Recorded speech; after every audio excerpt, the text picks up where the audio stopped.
Hello, ladies and gentlemen. Today we're having a contest. Spectral Cup 2026. We will take our shot in this beautiful, hopefully beautiful contest. I forgot to turn on Microsoft Whiteboard.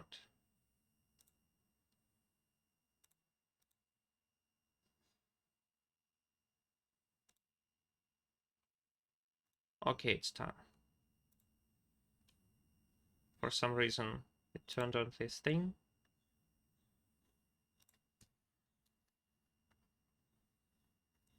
Let's solve something.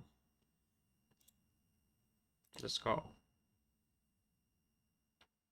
Oh, wonderful contest. It is.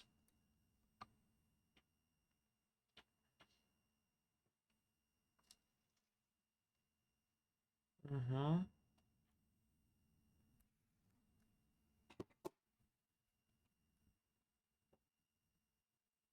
Mm-hmm.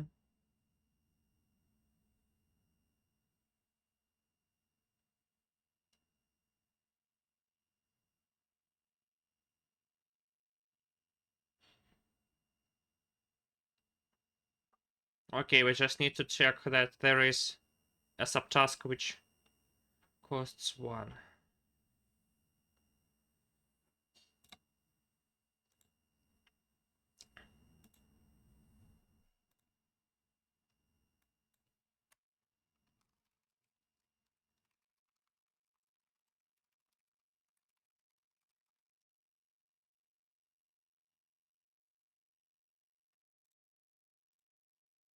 Yes, no, yes, no, yes.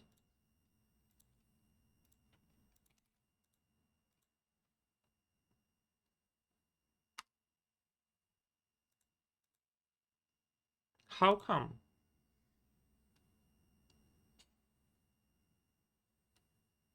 Ah,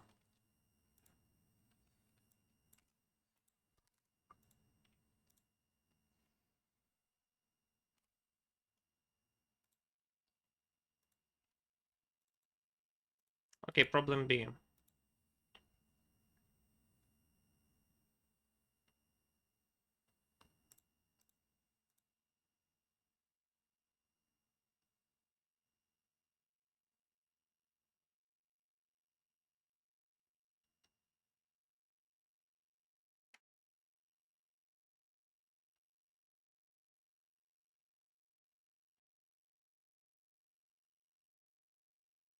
What is Y?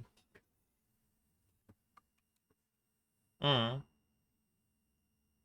So we choose 2 indices. Mm-hmm.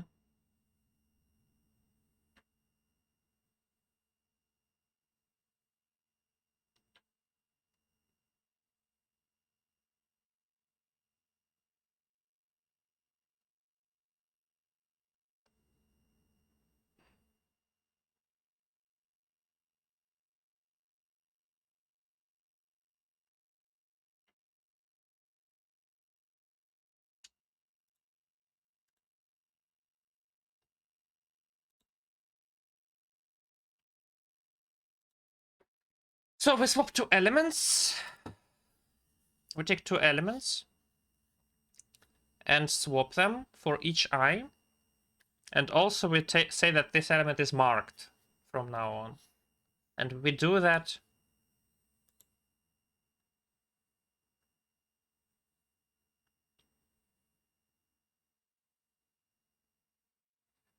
And we mark the element and integer xi.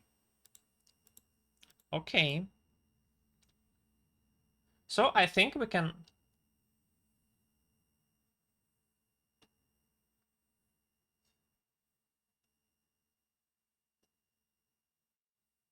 for each I. For each I.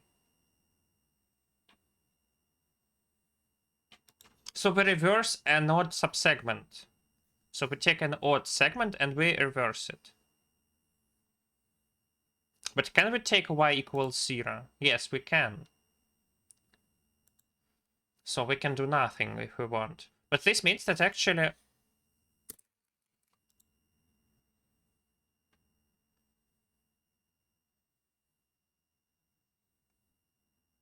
Actually, we can make at most one odd element and at most one even element.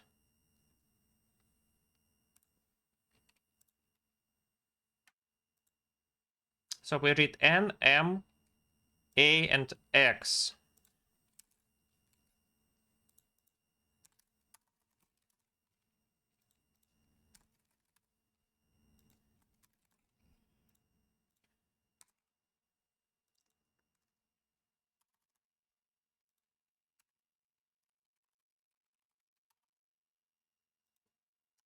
So what do we do here? We want to read A and X. Okay, so...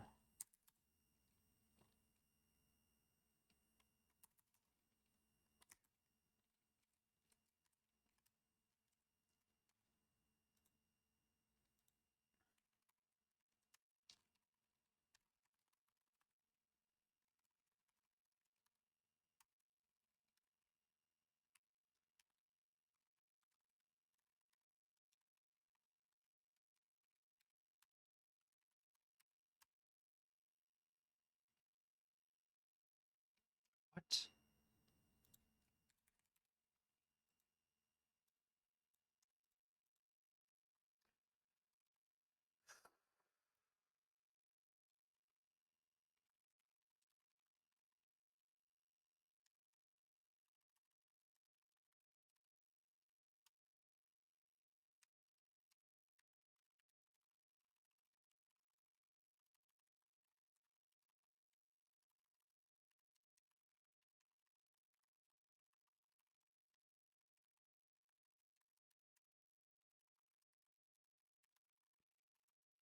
Great.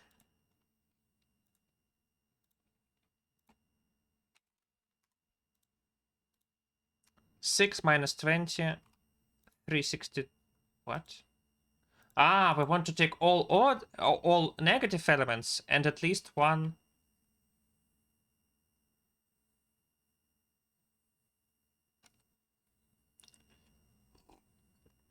Okay.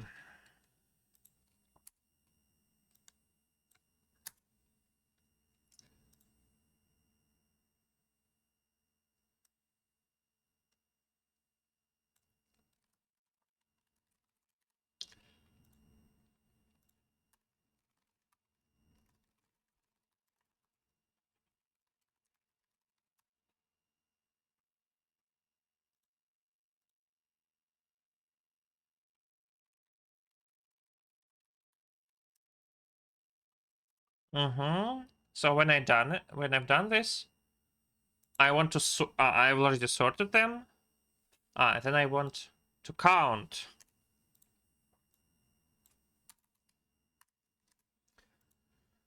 Okay.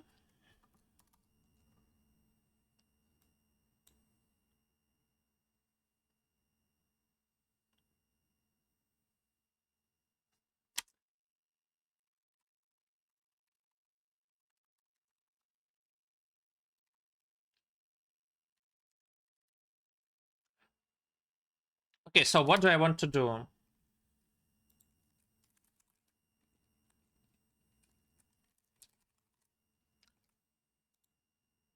So if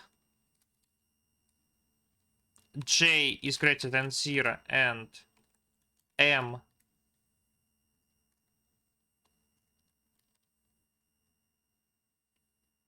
ij is greater than 0 also, then I do break. Otherwise, I have to add this to the ans.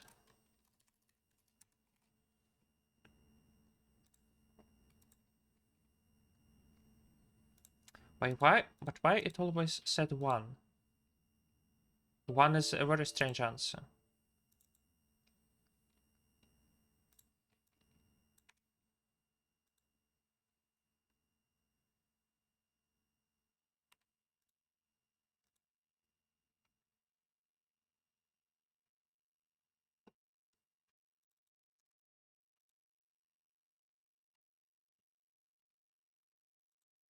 3 minus 20. 3. For some reason it's 3. 1 plus 2. Yes, it should be 3.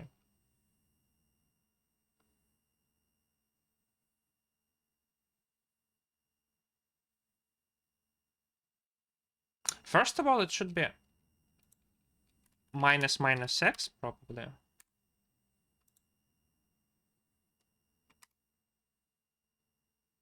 But still, why 3?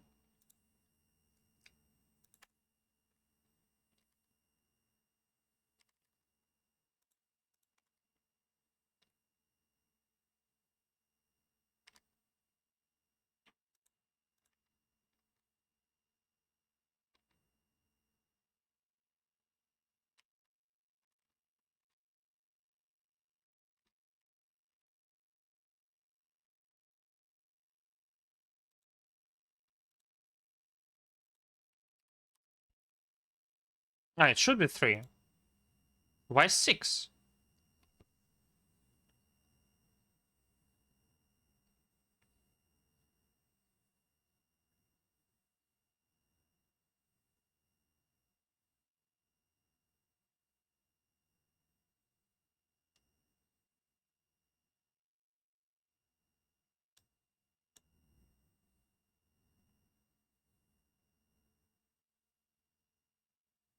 Ah, minimum possible sum of elements that remain unmarked.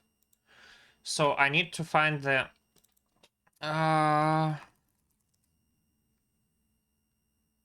std accumulate whole a 0 minus the answer that I found. And also everywhere where I said that I need, I can just put like this and add the answer. That's it.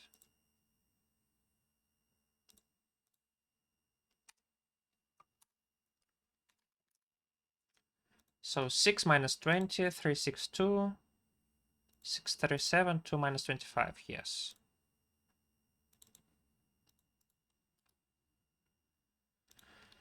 Median partition. We have an array A with odd length, consisting of positive integers. We require to partition the sequence into several subarrays. Subsegments, that means. With odd lengths and the same median.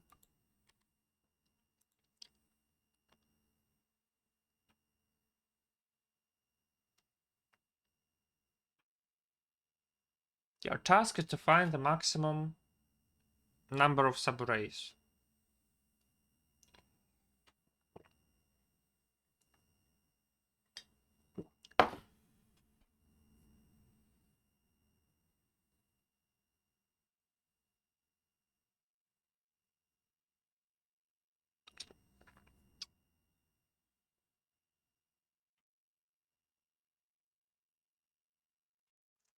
Okay, this is doable.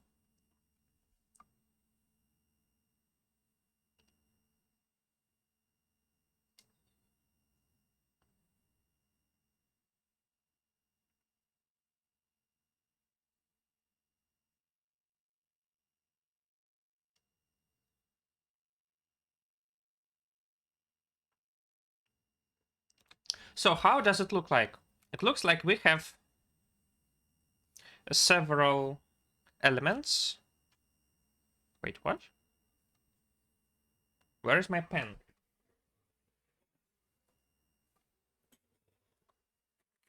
I lost my pen.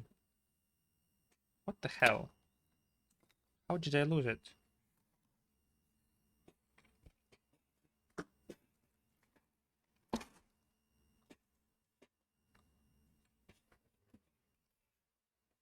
This is simply outrageous. Okay, so we have some... I can draw myself, of course.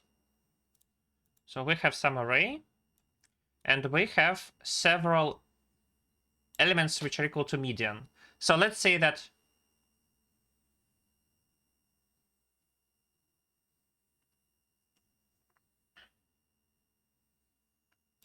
so what can we do? basically we can go from left to right.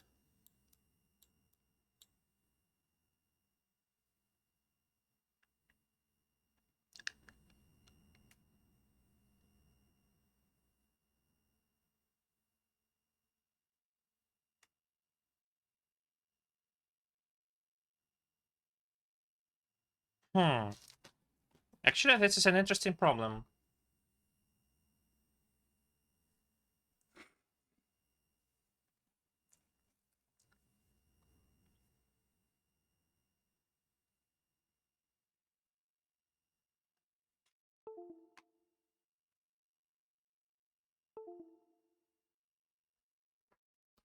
I just don't understand. Where is my pen?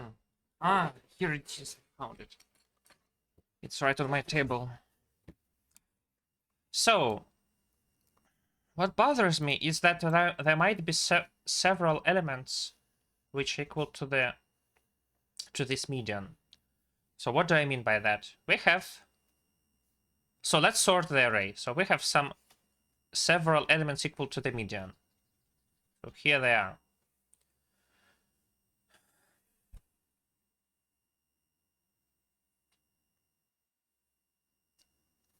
Okay, we might just go from left to right.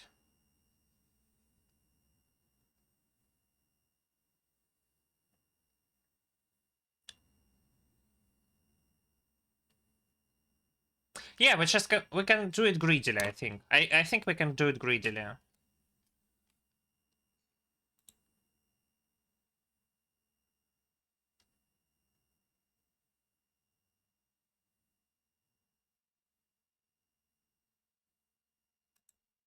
Yeah, let's just do it greedily. So we have n, a, and what do we want? We want to find only the number, okay.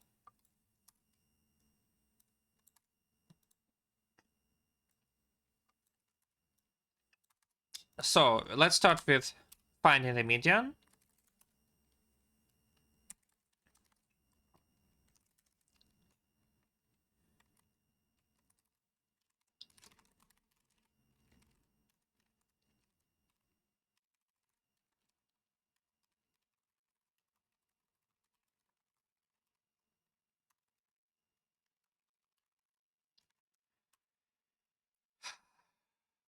And then we say that LLM equals B SSCB over 2.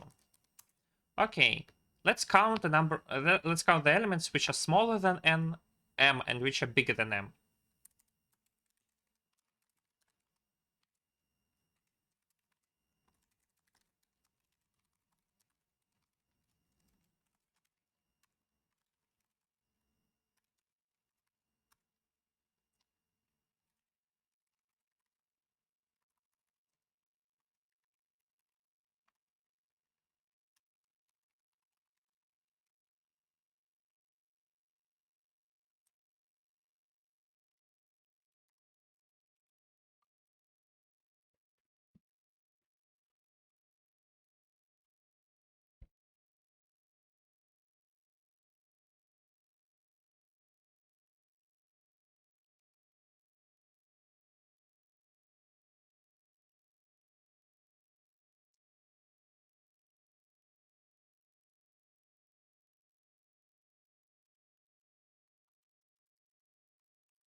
Okay, now we again go through the array.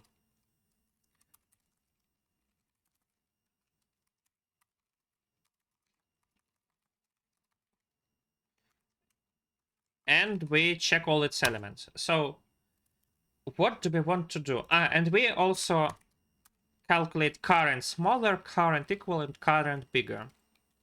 Current smaller, current equal, current bigger.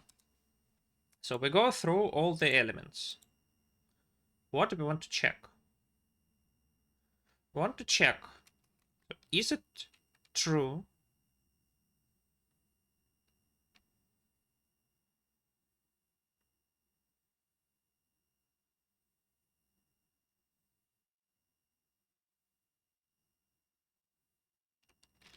So if x is smaller than m, then okay.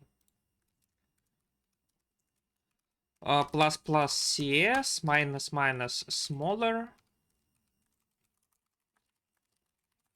plus plus c minus minus equal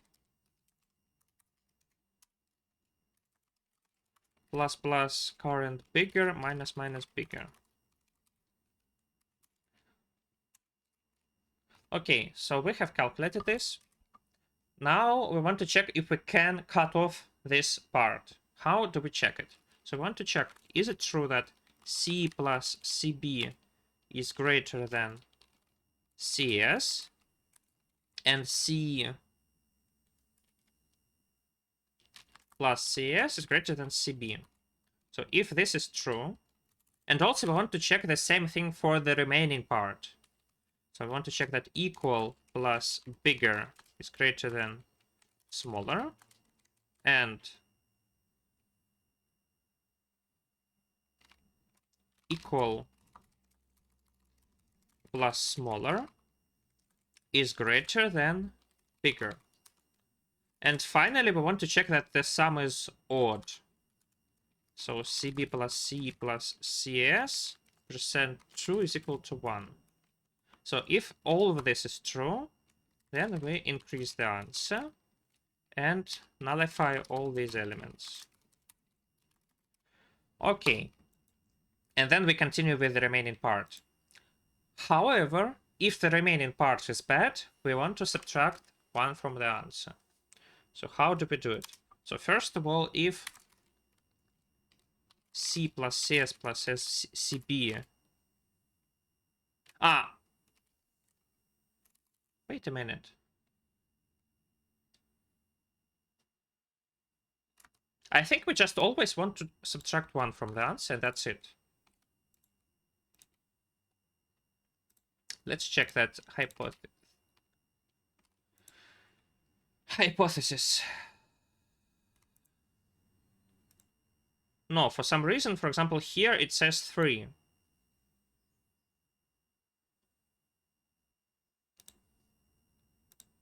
What?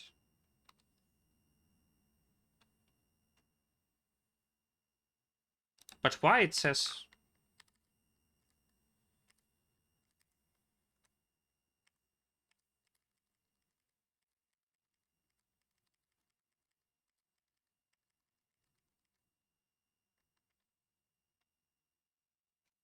Ah.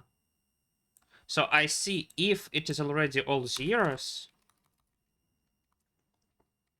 So let's start with 1. But if cs plus c plus cb is greater than 0, then minus minus ans. Probably this works.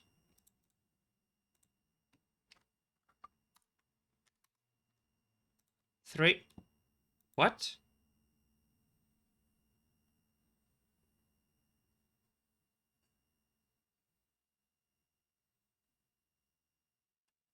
Probably I need to do this.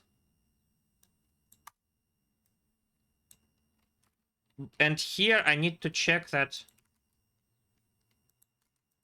this or equal plus bigger plus smaller equals 0.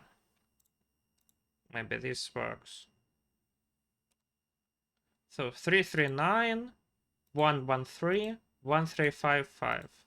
Good.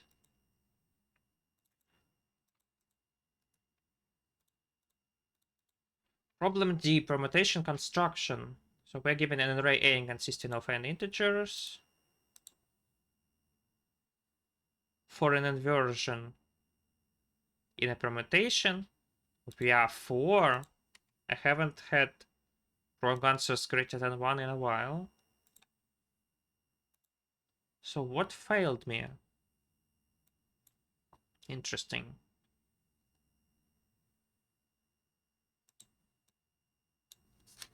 So greedy doesn't work here. Do people solve it fast?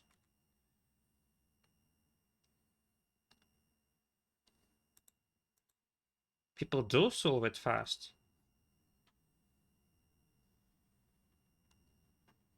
It's not a very hard problem. So why do I keep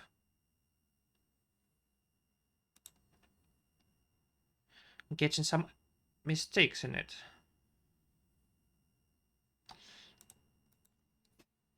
So we go, so we have an array, which we can just take as a whole. Actually, we can't. The problem is we can't do it actually. So for example, 3.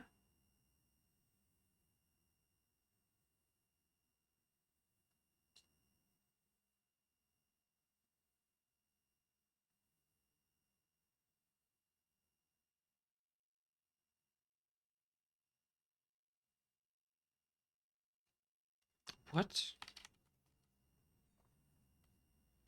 For example, let's take it in terms of 2, 3, 4, for example. So I take 3. Then I have 2 and 4, but I can't take it because the number of 3s there is too small.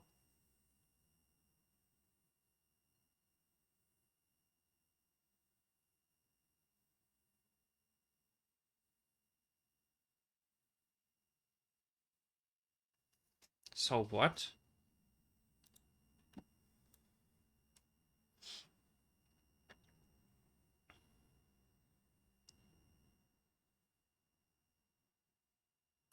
Is it not required in my case? But it is required in my case. Maybe it's something like 2, 2, 2, 3, 3, 3, 3, something like this.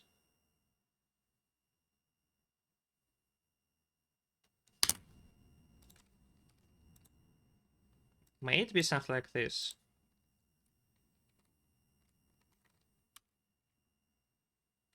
2, 2, 2, 3, 3, 3, 3, or 3, 3, 3, 3, 2, 2, 2. What does it say? It says 1 and 1. It is correct.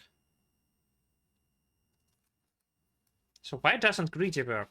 So I always want to cut. So I want to cut it into several pieces, such that in each of them, the number bigger plus equal is greater than smaller, and bigger and small equal plus smaller is greater than bigger.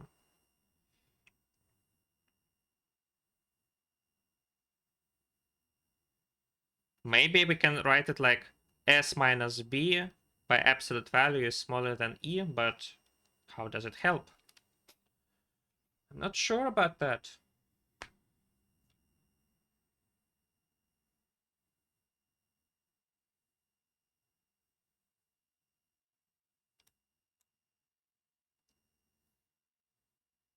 Okay, let's end it with something like 2, 2, 2,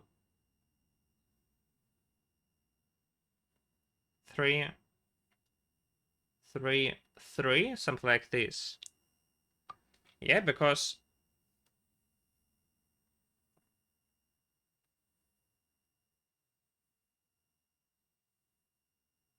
okay, what do we want to do with this array? Probably we want to take 3, then 3, 3, 2, then 2, 3, 3, and then 3.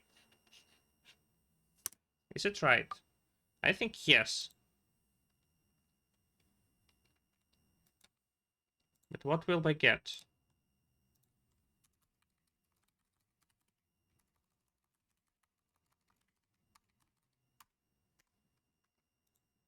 4. It says 4.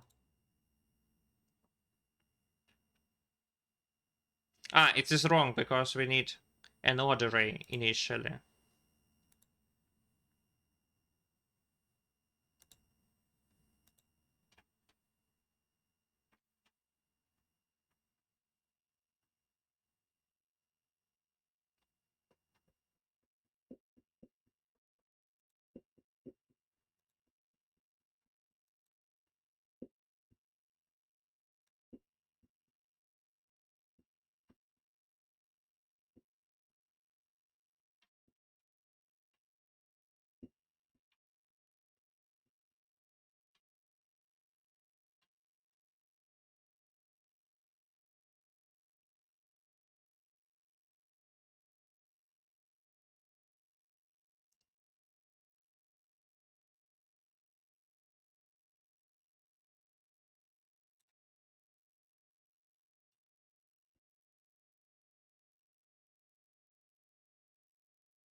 Maybe we can do it from the right side as well.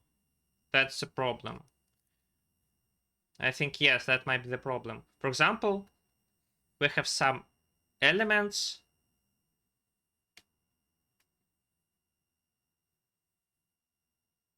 But then we can do it from the right side.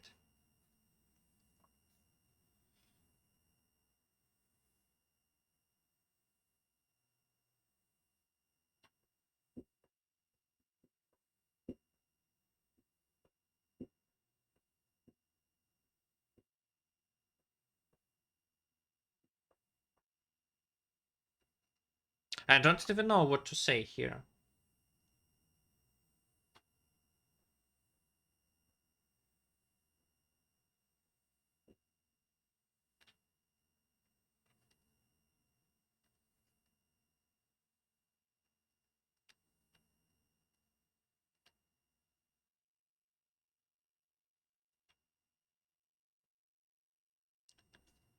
Maybe something like this?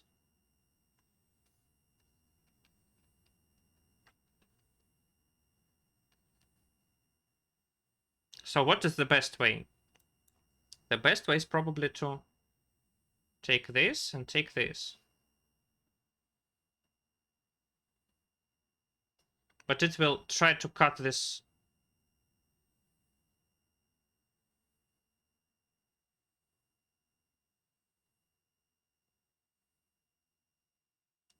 Ah, the problem is that we use threes to balance out what should not be balanced out. For example, 4, 4, 3, 3, 3. And we think that it is a good idea, whereas it isn't. Because after that there are a lot of 2s.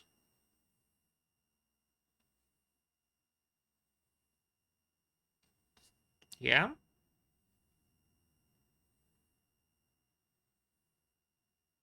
Yeah, but then, for example, there are a lot of 3s. What does it say?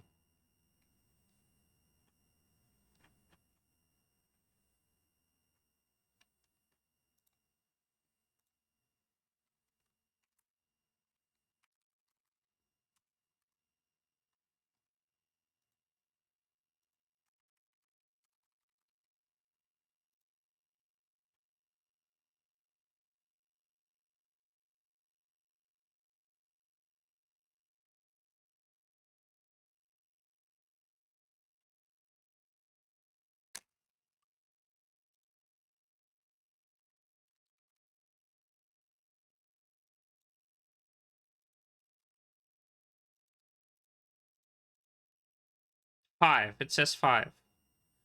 So 5 is the correct answer. Well, probably no. Not. Probably not, because I can make it 6. Ah.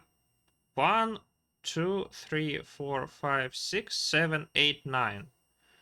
Okay, but our bad program said that we can take 4, 4, 3, 3, 3. And then we have to balance out these 2s with these 3s. And then we have 3, 3, 3. So this is the wrong part of our solution. But I don't know what to do with it. I really don't know what to do with it.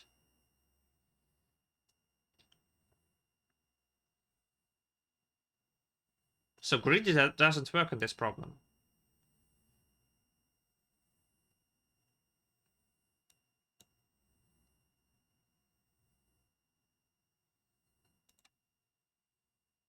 Ah, 5,000. We can do it in square time. Oh my god, this is so stupid. So dumb.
So we want to count how many elements we take from the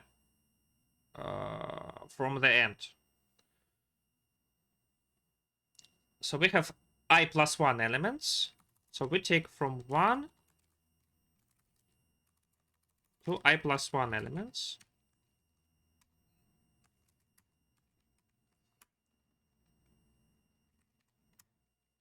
And we say that ans I. So if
so stupid that I spent 38 minutes on this problem. Oh my god. It's not a good sign.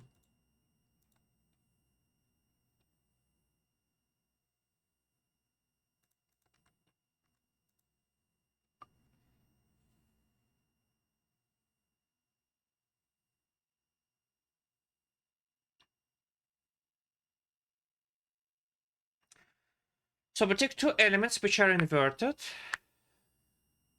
and the value is defined as the sum of elements from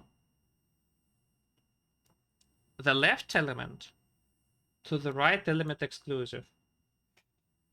Isn't it just 4, 3 to 1 always?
Permutation that maximizes its beauty.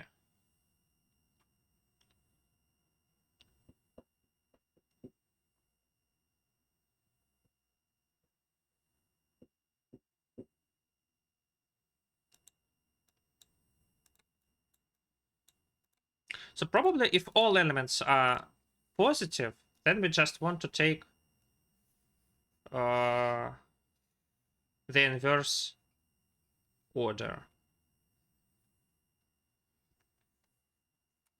Yeah, because we just will take all pairs of elements. So we will take this element. Actually, I'm not sure.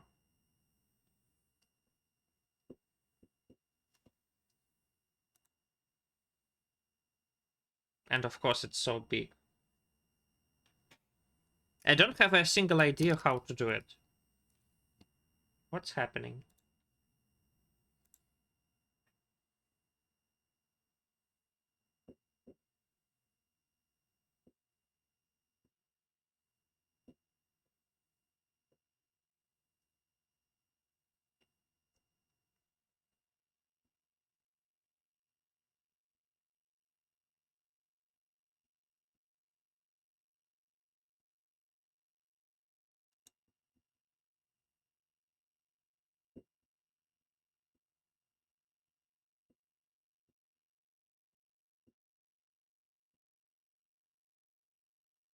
Okay, let's do it in an easier way.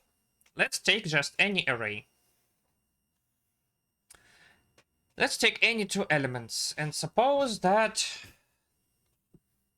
for example, A is less than B. Why on earth would we want to swap them?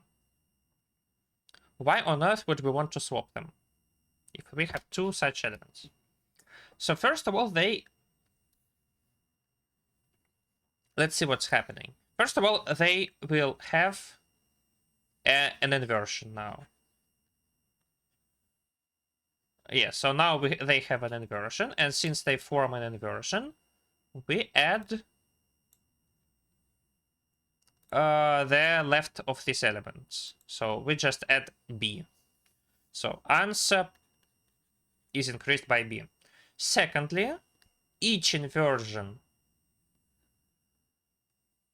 So let's take any element here which is smaller than A. It doesn't matter at all in terms of these two elements. So now let's take any element which is between A and B. For example, C. So C is between A and B. In this case, this will be an inversion. And now this is an inversion. So we also add answer, the B to the answer, plus B times the number of intermediates to the left of A. Okay, and finally, let's take any element which is greater than both of them. D. So the element D, it had both of these inversions A and B. And now it still has both of these inversions and B. But now, instead of this and this, it takes this and this. So it is an extra B, if I see it correctly. So plus B minus A times number of greater than A's to the left of A. So for now, only good things that we have swapped them. Now let's look into this part. And in this part, actually we only want it if B is greater than 0. So if B is greater than 0, we always want to swap it with the left element if it's smaller. I think so. Okay, secondly, what's happening here? So here we have some element, for example, again, small element. So small element had such and such, and now it has such and such. So number of elements greater than A to the left of A, plus minus the number of elements which are smaller than A to the right of B. Okay.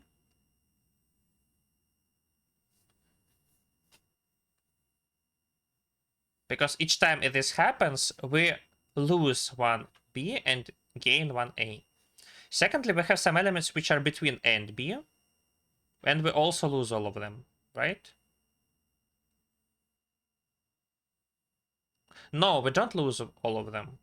We gain all of them because...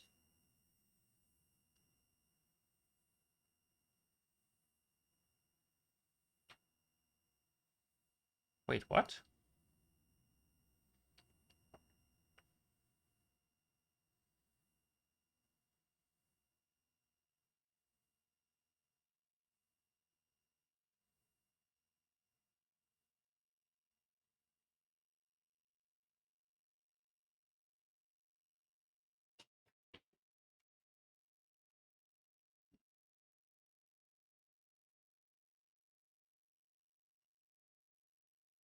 Yeah, in this case, we had A and B, but now we don't have them, right?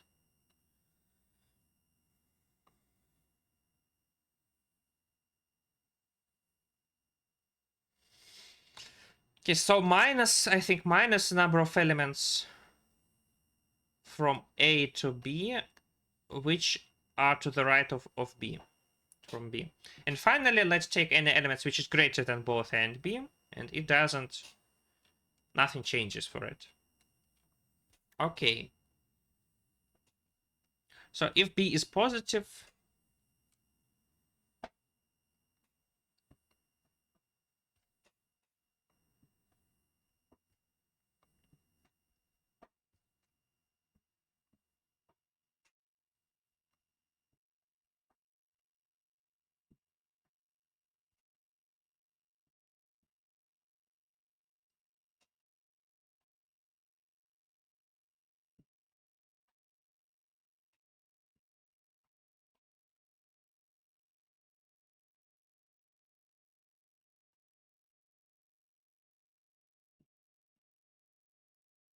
I have no idea what to do here.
I am...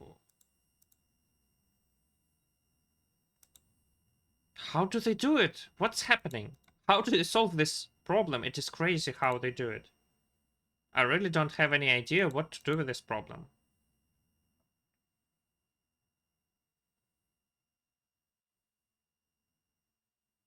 And they just solve it jokingly. Leo Pro solved it before any other problem. What the hell?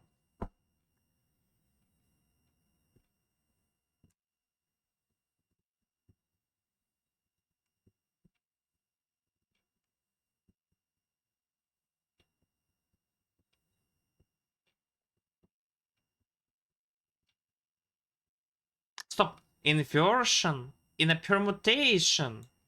What the hell? We don't permute the elements of the array itself. We take the permutation. Oh my god. This is so annoying. This should be much easier now. Okay, we take the permutation. We take some permutation. We take all its inversions. And we calculate this strange value.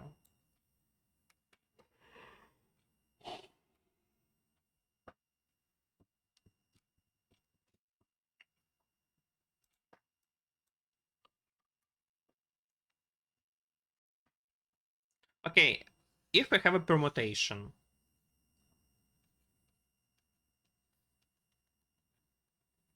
so how does the structure of its inversions look like? So what I mean by this is I want for each element to understand how many times it is touched by these inversions.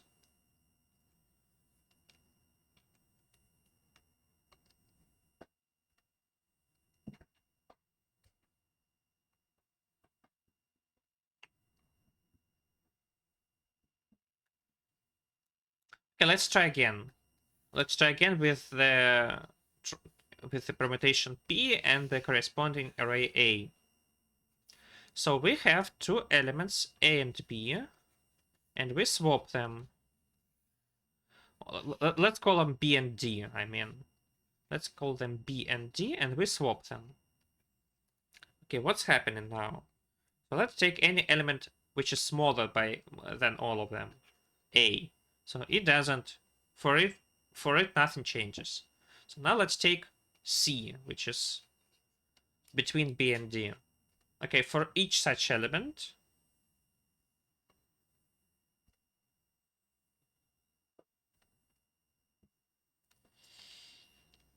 we firstly had B added to the answer, but now we have D added to the answer. Ah, it doesn't matter because it's all the same. It's still the same thing, actually.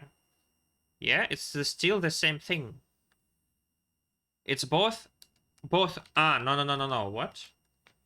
Okay, first of all, if it's bigger than that, then nothing changes at all. But if it is between them, then we did not take this element, but now we take this element.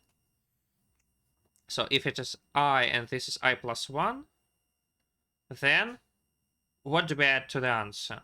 To the answer we add, first of all, AI plus AI times the number of elements, number of C's to the left of B.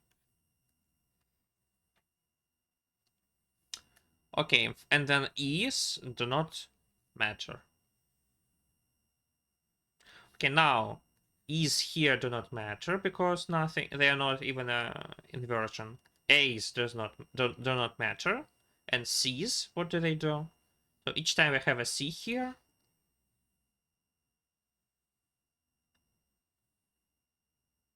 this was an inversion, but now this is an inversion. So we add to the answer this element. So, no. What do we add to the answer? We again add AI actually, right? Yes, we also add to the answer the number of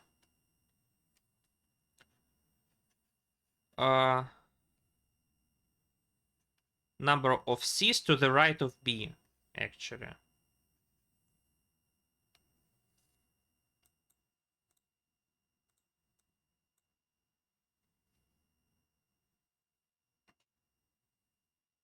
Okay, basically that means that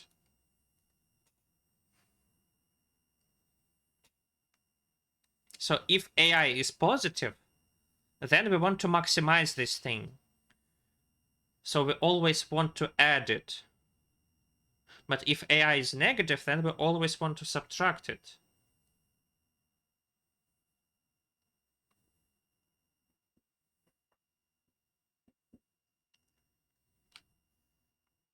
So for each element AI, which is greater than 0, we want it to be greater than the next one. But if AI is less than 0, we wanted it to be smaller than the next one.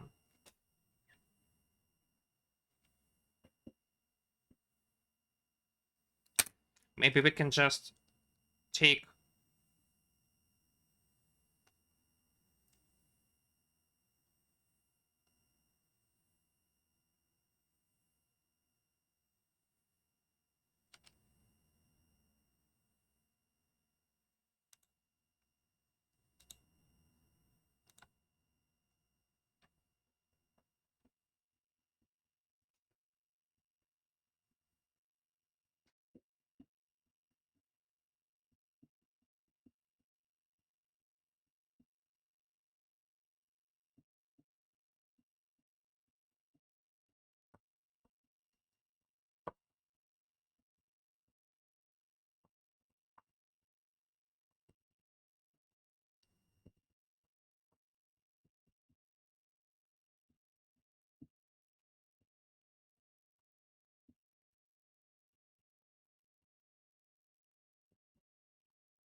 Okay, but it doesn't work, right?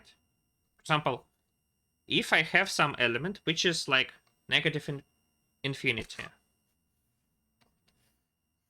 Yeah, so A contains negative infinity. Then I definitely don't want any inversions which contain this minus infinity as an element. That means that all these elements should be less than all these elements. How come that it is true? This will not be true. Yes, I will put the minimum possible value maybe in this minus infinity. Probably yes. But it still will be in a lot of segments.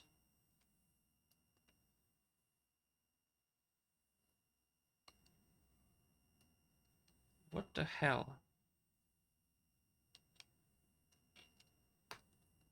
So it doesn't matter what I put in this particular minus infinity. Again, I can put anything I want. Because I really will want to take something smaller than all these elements. Because otherwise it will be an inversion. Okay, never mind. But still, what will prevent from this inversion? What will prevent me from having such an inversion? I don't know.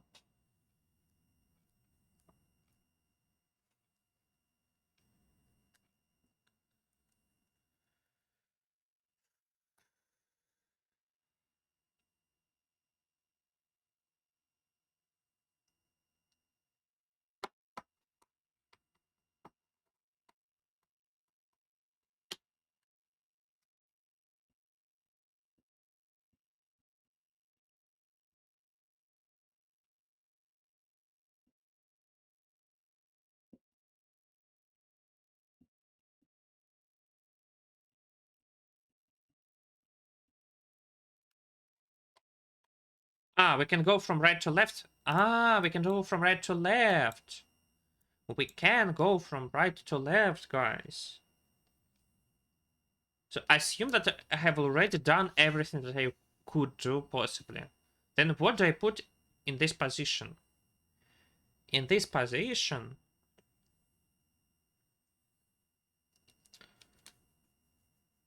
I want to put something that maximizes the sum.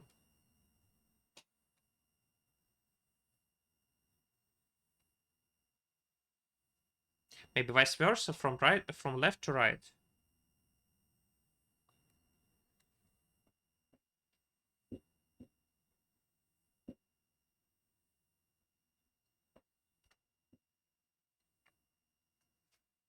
So I thought it would be easier to finish like this. So when I have done everything that I could, as best as I can in this part, then I want to add a new element in my permutation. It will immediately cause some new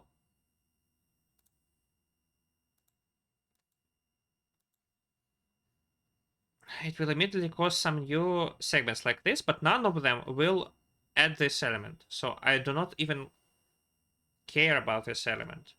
However, I want to know how to maximize my answer.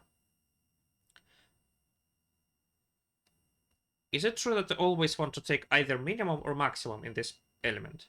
Probably not, because if I always put here minimum, then I take all elements at all elements in this permutation, and I don't want to do that probably. There might be better ways to do. Yeah, for example, if there are 3 positive suffix sums and the rest of them are negative, then I probably want to only take these 3 sums and none of the rest.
I think I need to skip problem D because I don't even know what to say here, guys. What?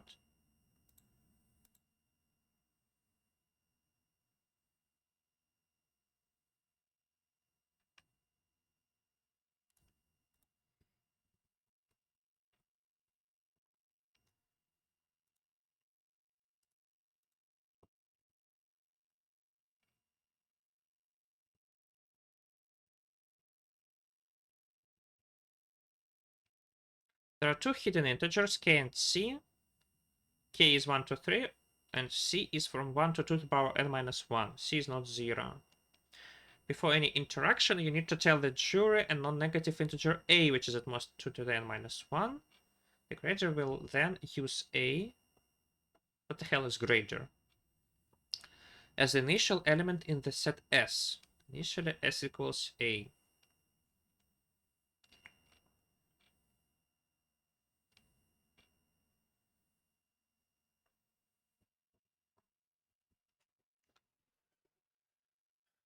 Next, we can make at most n plus 3 queries of the following 2 types. Select an integer x such as that 0 is at most x and x is at most 2 to the minus 1. The jury will insert f of x into S. Then respond with the size of S. Or we can select an integer y, and the jury will correspond with a number of integers z, such that z is an s and c is at least y. And f is either or and or XOR. Our task is to determine the values of k and c using at most n+3 interactions. Please note that the answer does not count towards the n+3 interactions. Okay, this should be not hard. It should not be hard. So we have some set, which is initially only a.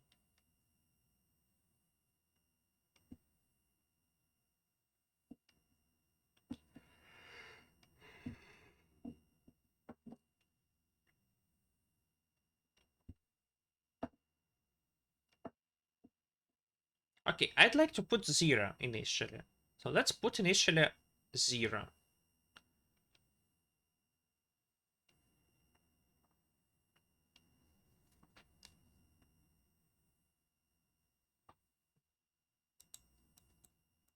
Yeah, so we have a set S. Initially we put here 0. Then we also ask about 0. What will the jury do? The jury will take 0 XOR C, or 0 and C, or 0 or C, and put that thing in the set, and then tell me the size.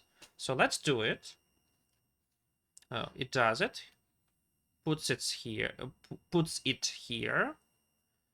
And the jury, in this case, since we know that C is positive, so this is C, and this is C, and this is 0. No. This is 0, and this is C.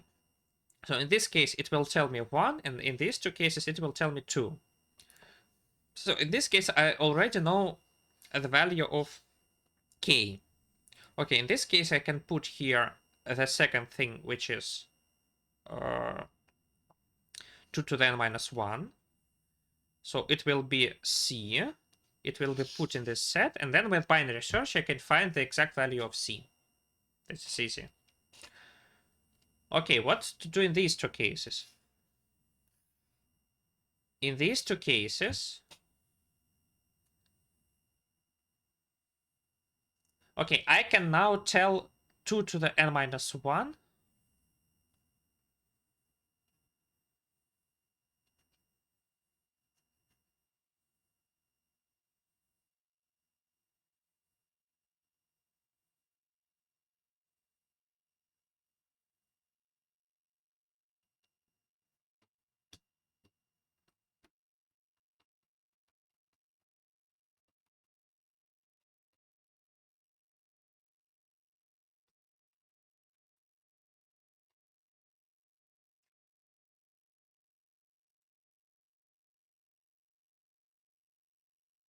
And the greater is non-adaptive. That means that the values k and c are fixed at the beginning and will not change based on my interactions. Okay, but still this is bad because for smaller n I need to solve the problem. So I think that it doesn't matter that the greater is non-adaptive. I will have to solve it in general case.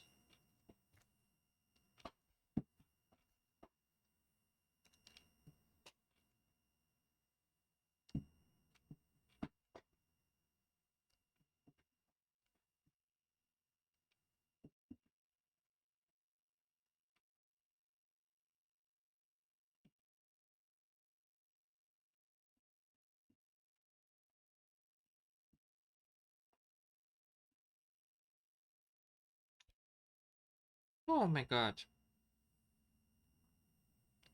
Okay, now we have... we have this number c in our set, and anyway. Anyway, we have c in our set. That's what matters. That's what matters. We have c in our set. So now our set contains 0 and c in these two cases. Now again with binary search we can find c, and we have spent n+1 operations on finding these numbers. Now I just want to discriminate between this and this. In order to do that, probably I can take any number except 0 and c. So I need any number which is not 0 and not c. And I can do it because n is at least 2. That means that there is some number d which is not 0 and is not c. And I apply this operation.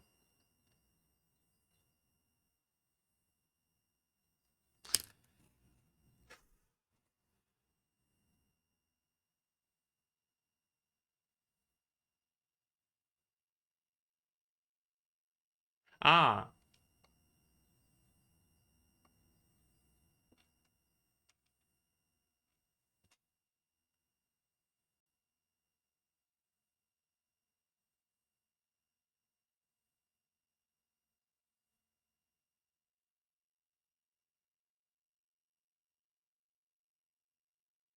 let's put it another way. Either there is a power of 2 which is in c, but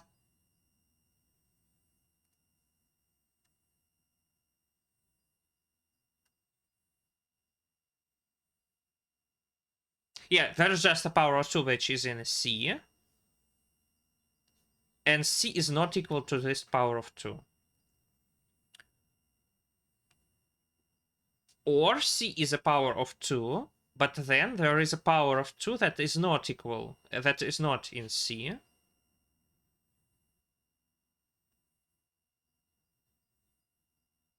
And that's it.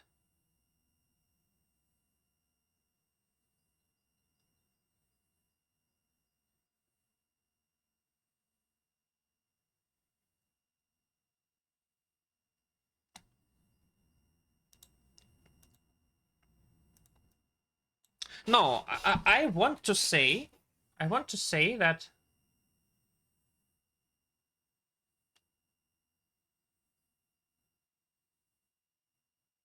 no.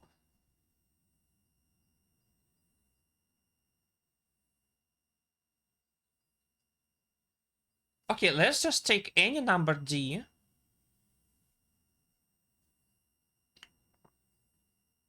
which is not equal to 0 and which is not equal to c. And let's take d XOR c.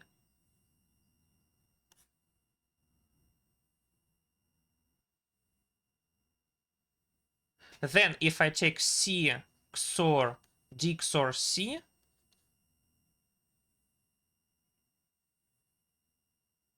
it will get me d.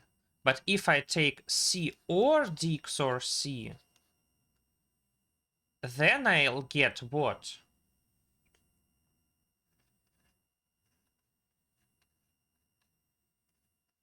So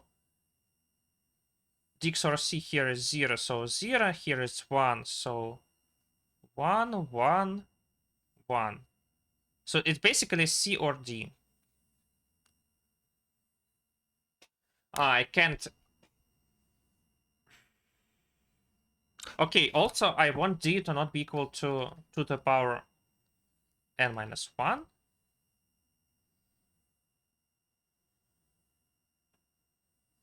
Okay, probably I just need... Okay, let's just consider two cases. No, I need to plan this before starting writing. Okay, so... I don't like it, but... Well, who cares? So, the second case is 2 to the power k, which is not in C.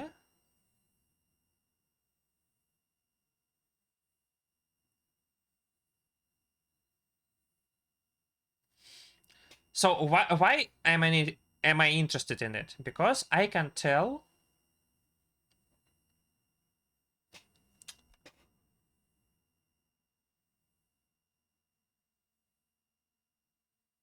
I still have two operations, so I just need two operations which give different results. That is what I need. That's all I need. It's very easy.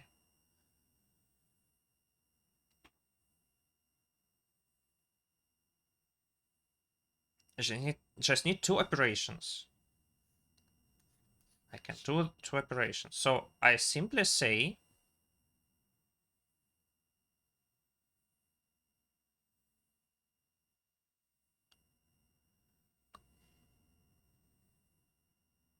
For example, let's just tell...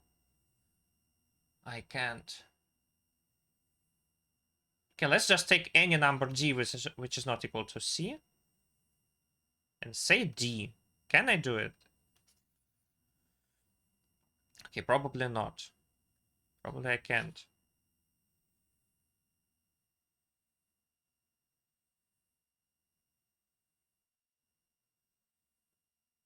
Okay, in this... Okay, let's consider this case. In this case, I'll tell the number 2 to the power k.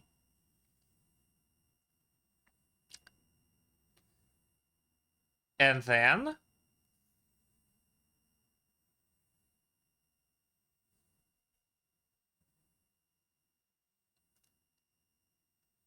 So it's t. So t XOR c will be less than c, basically.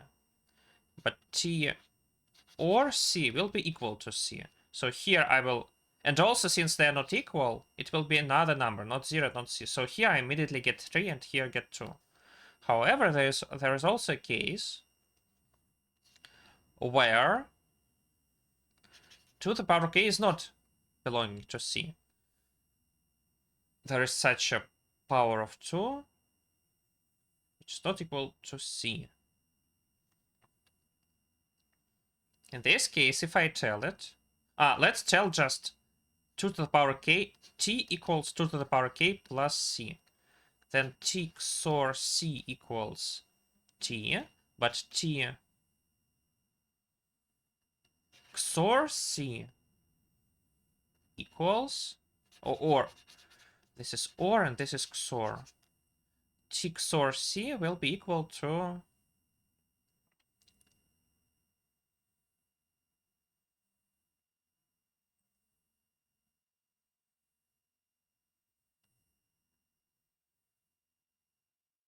to the power k. Then I simply can check that 2 to the power k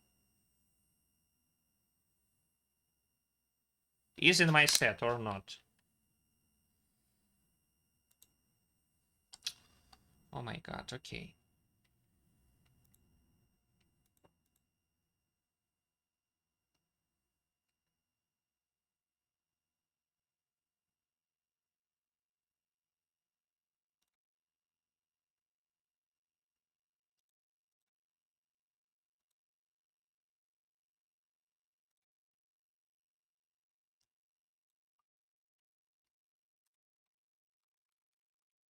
Okay, so we have read n. What do we do then? We write number 0.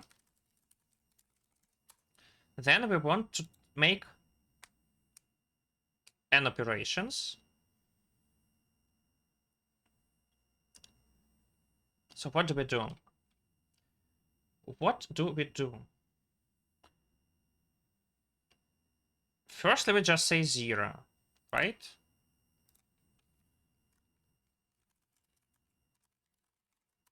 Then we read the result. So if the result equals 1, then we have AND and not...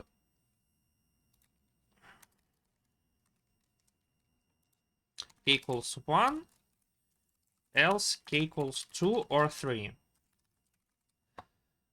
Now we want to make that binary search. So how do we do the binary search? So now we have 0 in our set S.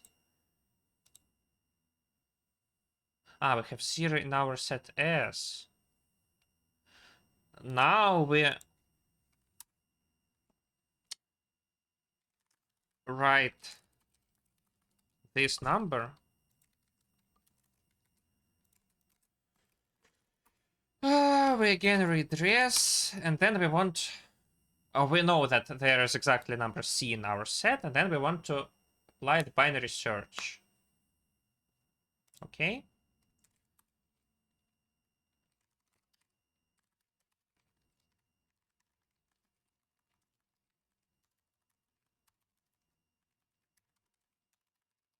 So we want to check, is it true that X is at least current plus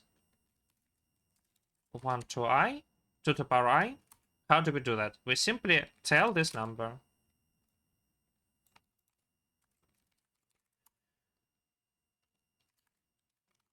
We read it, and then we add it to the current.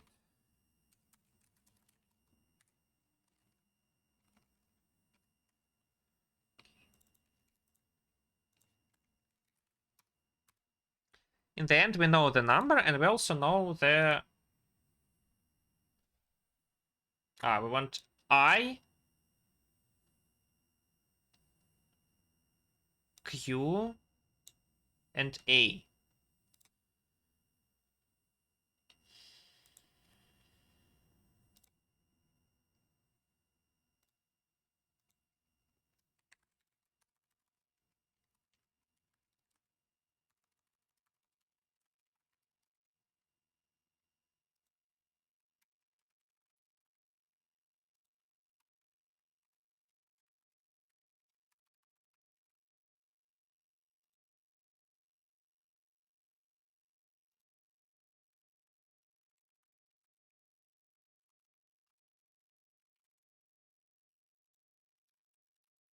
Good.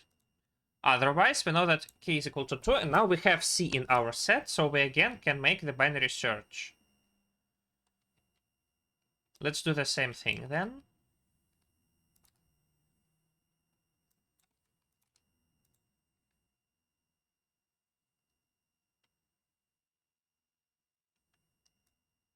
I think we can do it like this.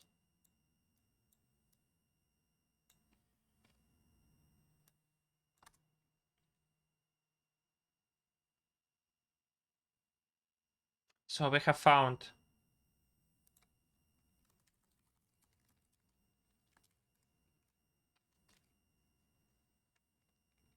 Okay, we always do this, but if res is 2, if k is 2, then we need to continue. So how do we continue? Now we know the number. Now we know the number, but we still need to find the type of operation. Okay, so for that, so we check. Is it true that current equals this number?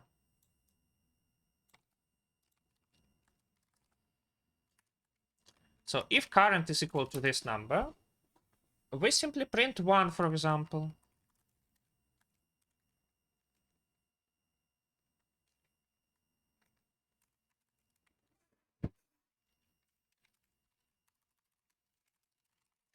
We read res, and k. So res,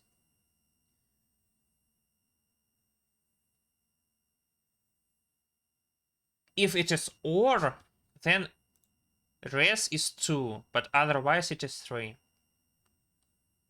So if it is OR, then res is 2, otherwise it is 3. So I can just say that k equals res.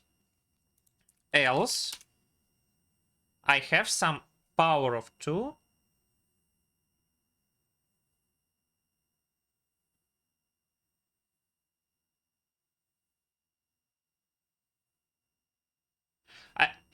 Otherwise, I can tell this number, for example.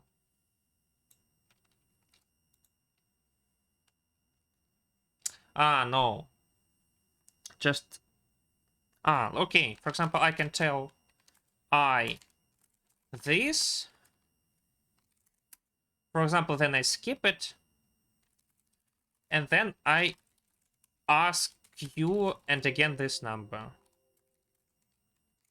And then the answer is 0 for this operation and 1 for this operation.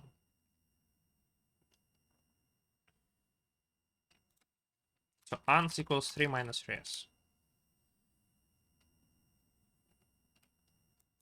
Okay. Okay, something like this. And also I want now to eliminate files. And how do I do that in this shitty...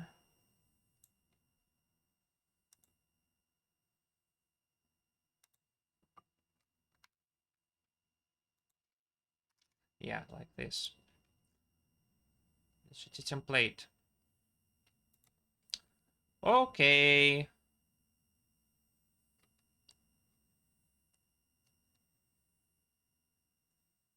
Okay, let's say that I thought of k equals 1 and c equals 3. So I say 1 test and 2. Okay, it says 0 I 0. Okay, so in my set I have only 0. For now I can just submit, I think. Why not?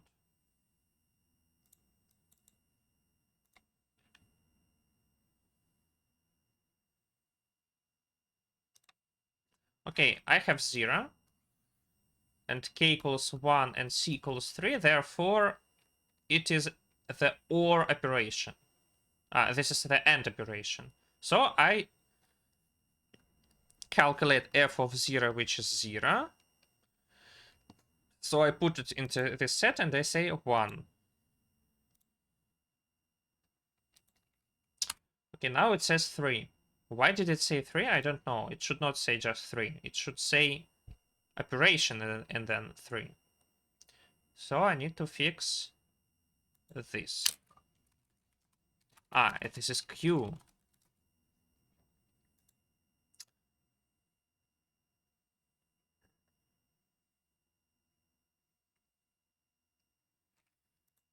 It is I. It's not Q. It is actually Q here. Oh my god.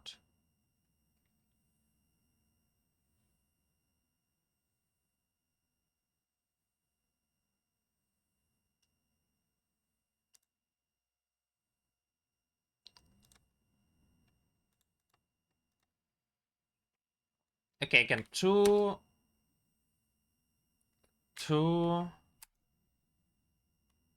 I inserted and said that advance is 1 now. Then I 3. So I add it to the set, and now I have 0 and 3 in the set. I said 2. So 0 and 3. Now it asks, is it how many elements which are at least 2? I say that there is 1.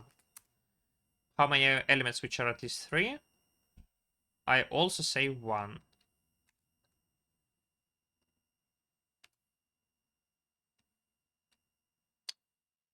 So therefore, it now says that 1, 3. Okay, this is fine. Let's check the second test case.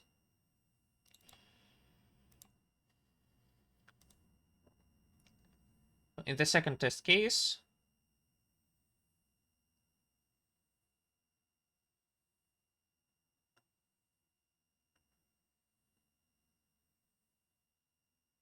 two and 2, for example. Okay, 2 and 2. Let's check 2 and 2. Okay, 2 is the OR operation. So now I have 2 elements. So Q2, I have 0 and 2, so I say 1. But here I say 0. So I have 0 and 2. Now they insert 3. 2 or 3 is 3, so I add 3 and I get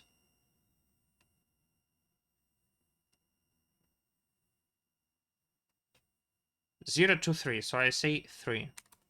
Now Q3 I say 1, so 2 and 2, yes. Running on pretest 9. Probably this is fine. What is not fine is that I have too little time.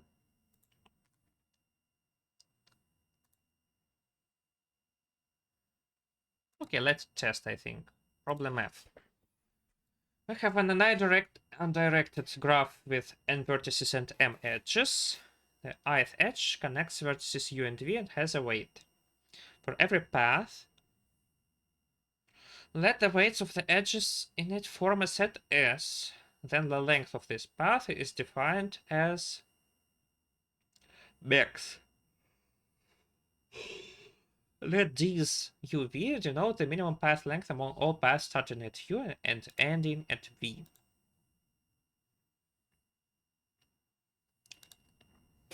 It's fun problem because because it's for example, I still am only interested in simple paths because if I add any cycle to my path, it only increases the max. Now Ekber wants to construct a new graph with q vertices. In the new graph, the color of the ith vertex is ci. Initially, there are no edges in this graph.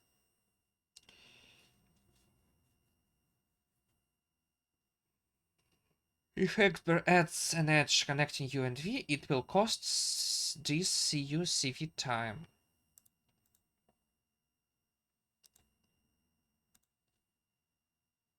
Determine the minimum amount of time expert needs to spend to make the new graph connected.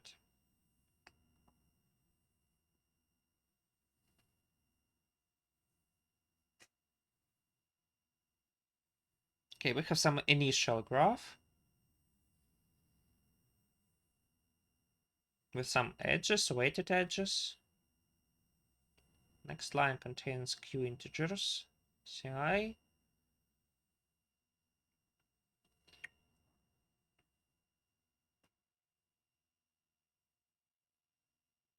Okay, it is interesting. Is it solvable?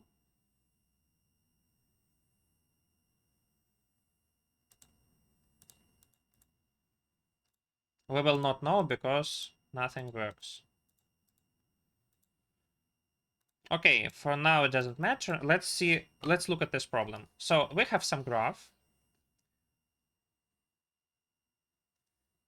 What? Colors? What do you mean colors?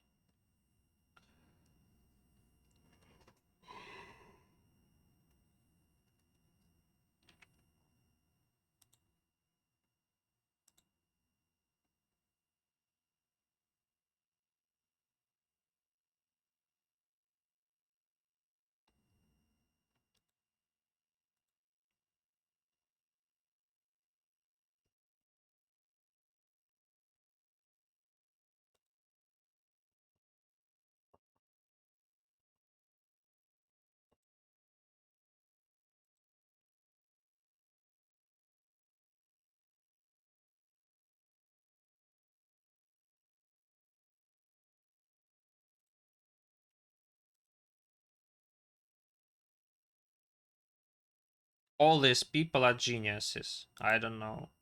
Genii.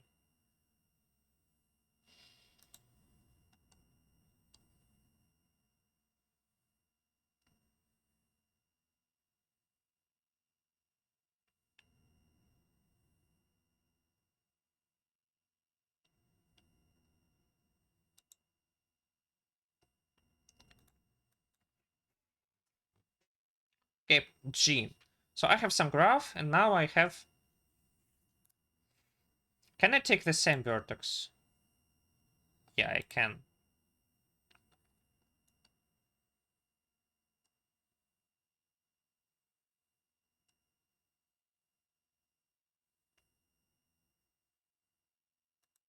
Okay, so basically the first thing that I can do is condensate each color that appears in my graph H into a single vertex. So I have several vertices. So I just have some subgraph of G, and I want to make it connected. So this is the case. I have some subgraph of G, and I want to make it connected. Well, first things first, I can... I can consider... So I can remove from G all edges of zero weight. This is what I can do. Let's remove all edges of zero weight.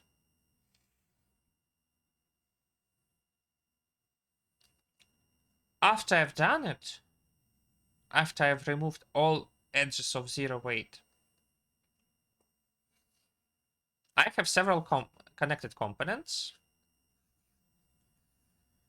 and in each of them I can move for free because in there all maxes are zeros.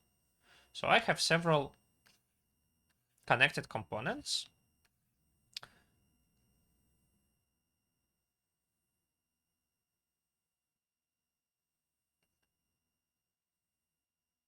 Ah, I see what I dislike.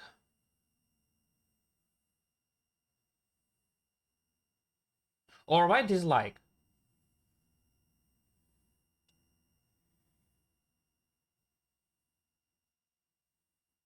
It's not so much about disliking. It is actually a nice problem with... I can solve it with DSU, can't I? So I just take all edges in increasing order of... In increasing order.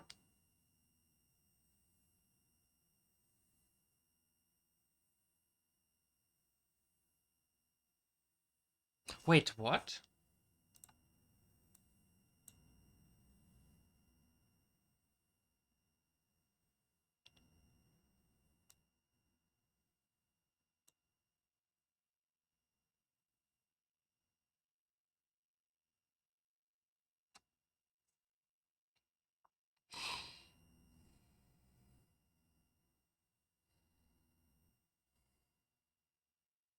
No, it's not so easy.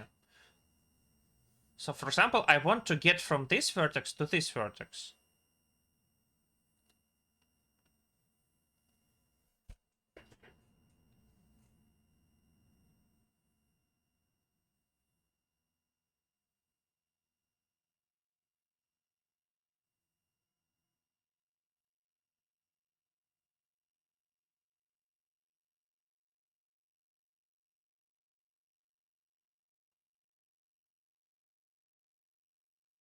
So it costs at most several ones. So I just put one for each edge that I need to add. However, maybe this is too much, because maybe I can add something like this for free if I have already done this.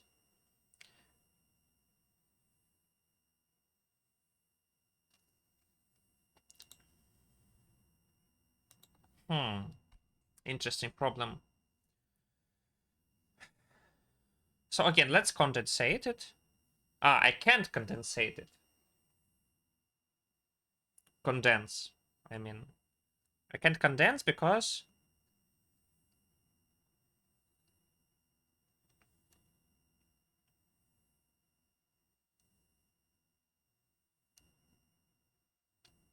Okay, some nice spanning tree problem.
Ay.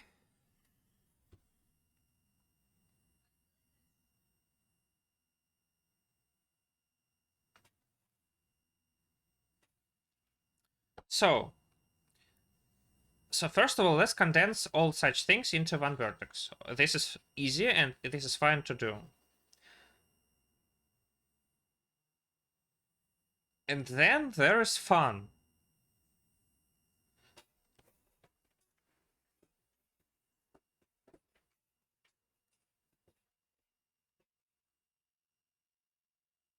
Why is there fun?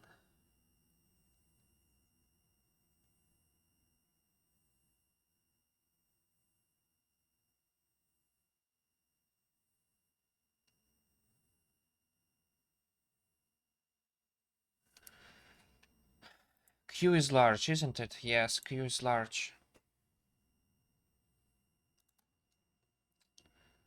So what I want to say is that maybe I can solve G, but I don't believe in myself in this case, so I will stick to F.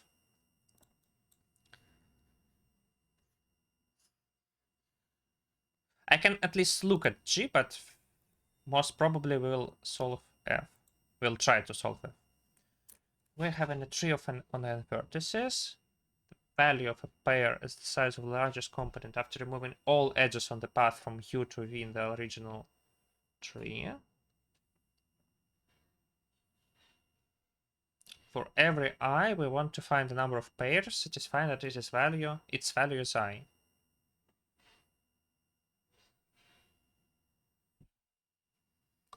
Hmm.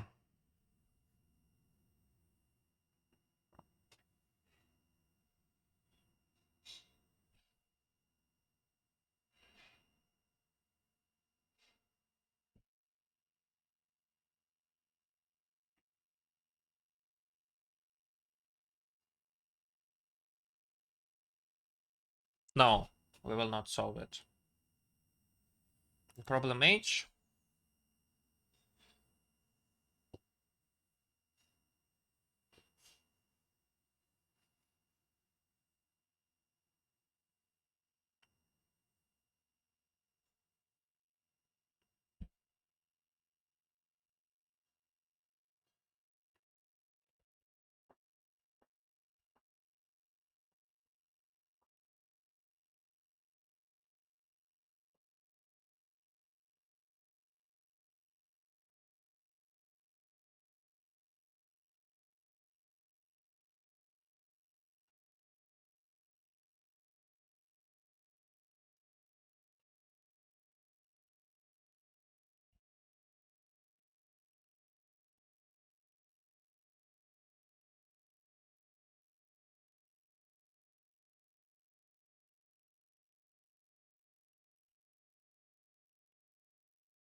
I don't like it. Okay, problem F. Problem F it is.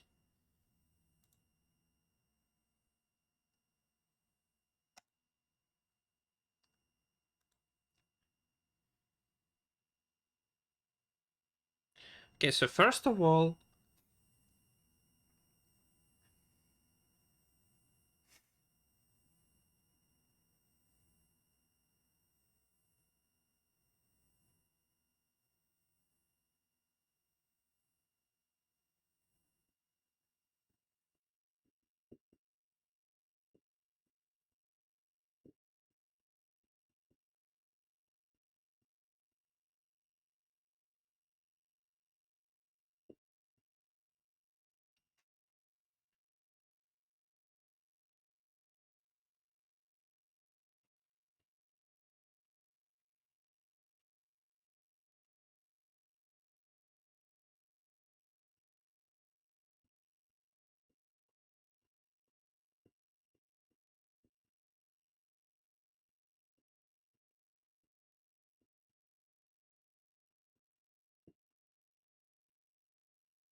ah, oh, okay. So what they actually mean is that, so let's take the graph and remove all zero edges.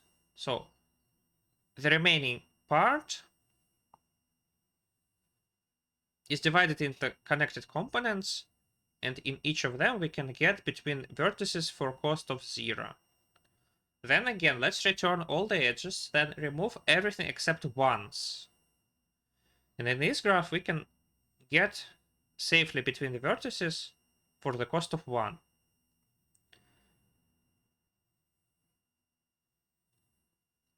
Okay, then 2, etc.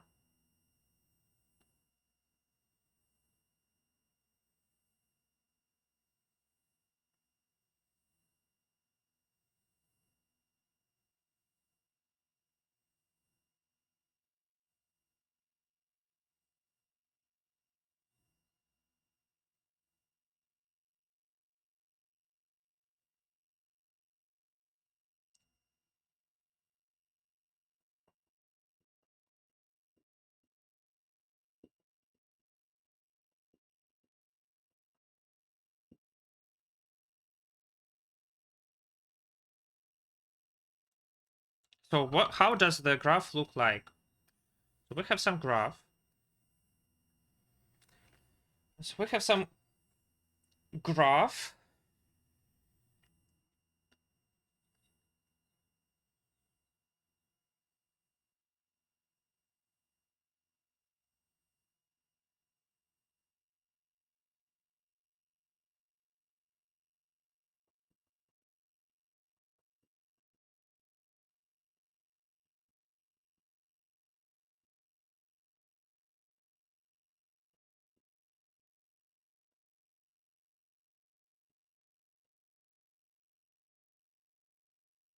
Stop, what?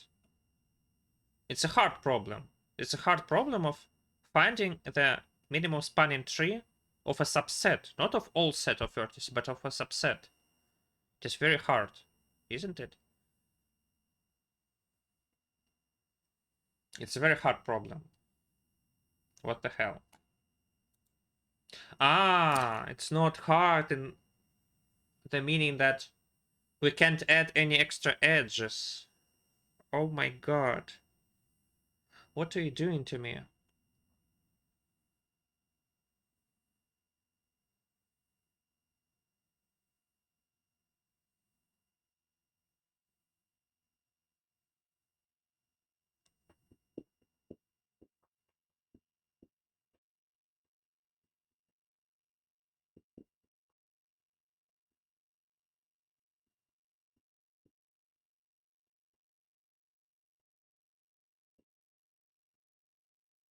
First of all, how to find this function dis? Even between two vertices, or between one vertex and all other vertices. How to find this stupid function?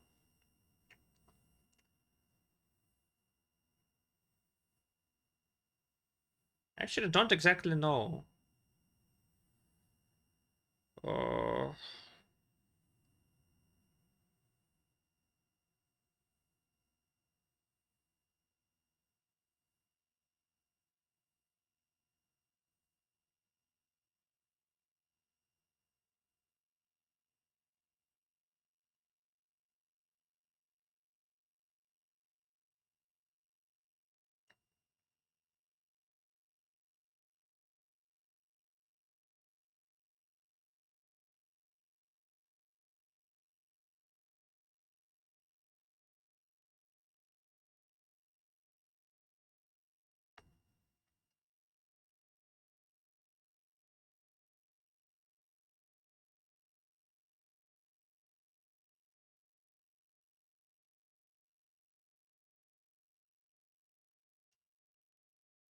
wow, the life is harsh.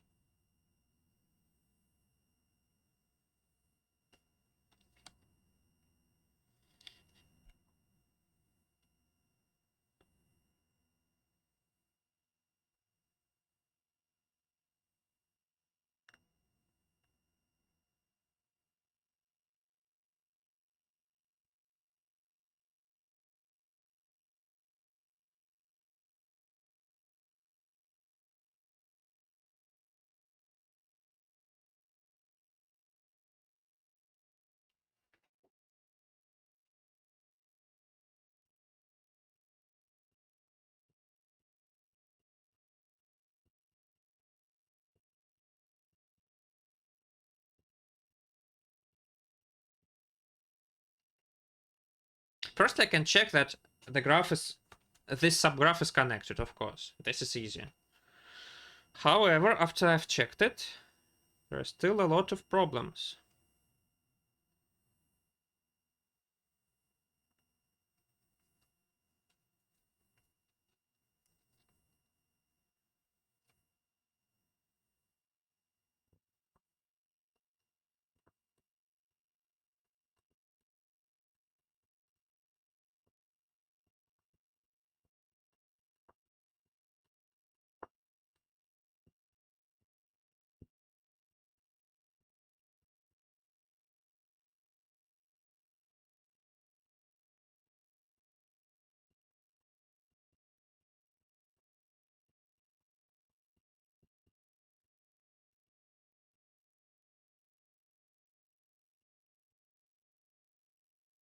There is some SQRT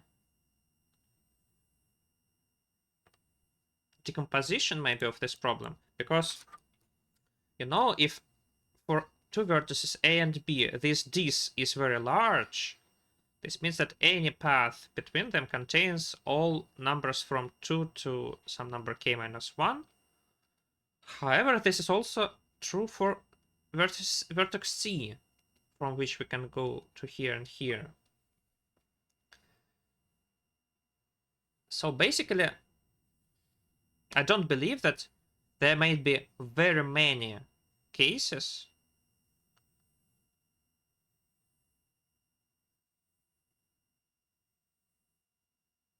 where you need. Okay, I think you can just not exceed many times this number. So for most of the pairs of vertices, the answer is small.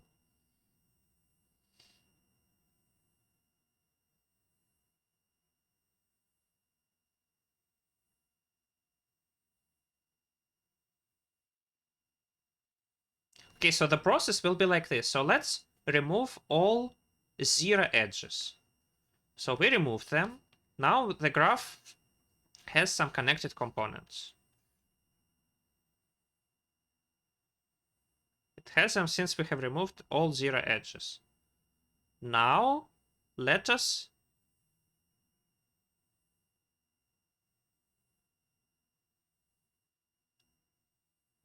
find all pairs of vertices of that q vertices which are in same component and merge them and possibly increase the answer. Then we do it for 1, then we do it for 2, etc. for some square root or something. Now, the problem is easier because the number of such vertices is very small. For example, cubic root of n or m, something like that. So it is not very big, because if it's still very big, then there are too many edges spent to maintain this. Okay, what to do when the q is small? What to do when q is small? When q is small, probably we just need to find all the remaining pairwise distances. So we can just run some Dijkstra. But how to run Dijkstra for this distance? Because I don't know.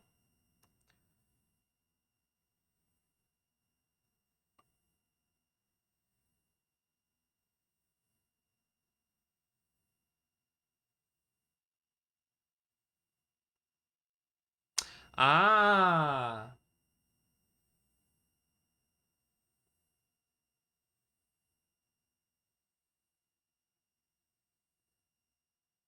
After each of these operations, we can remove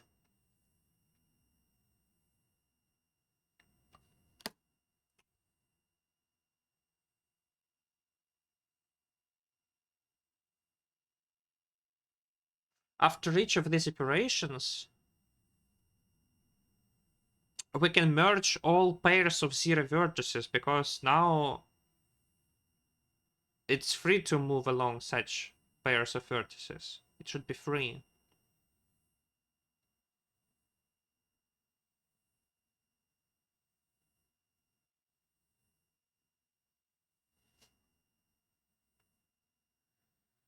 So we take all vertices of zero, or all edges of zero weight. We remove them, we run the DFS, we merge everything that we need.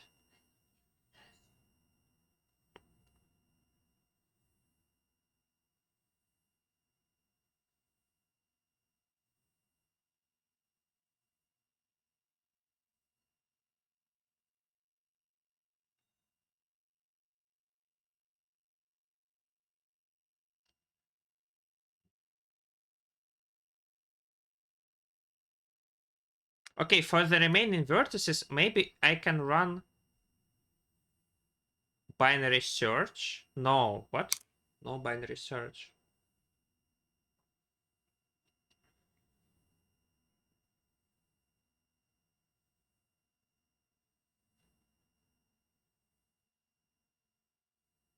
I can't do it with binary search, you know?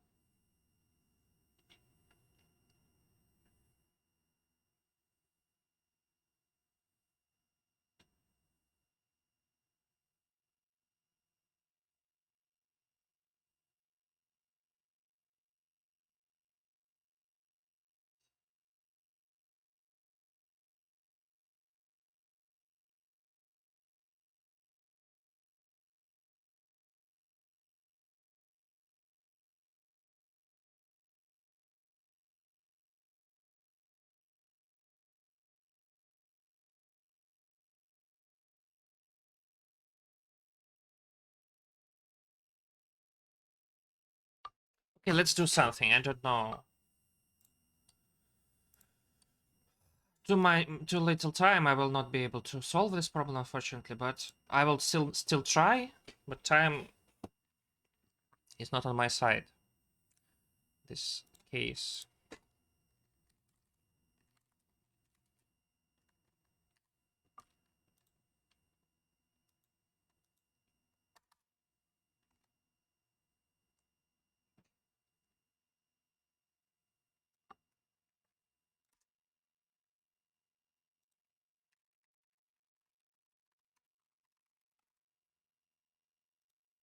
Okay, so we need N, M, and Q.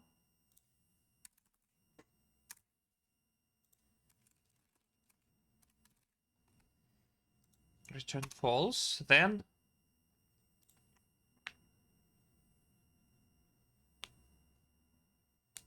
UVW.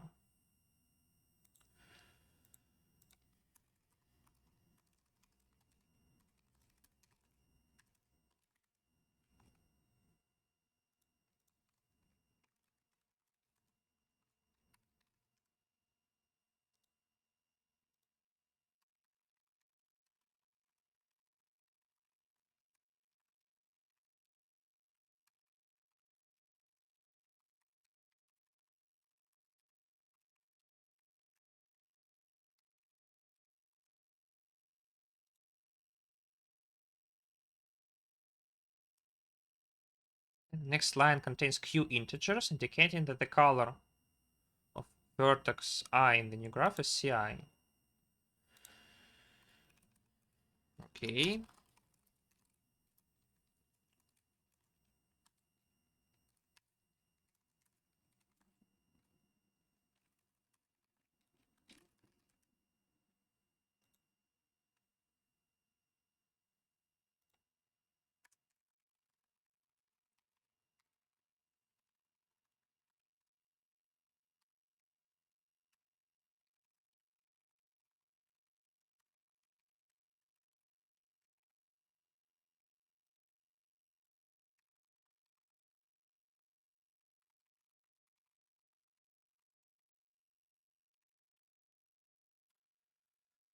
Great.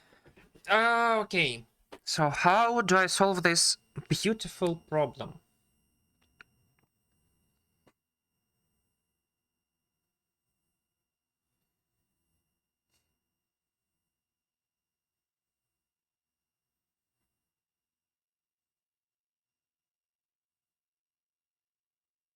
I need some DSU, of course.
Okay, DSU is here. Now what? Now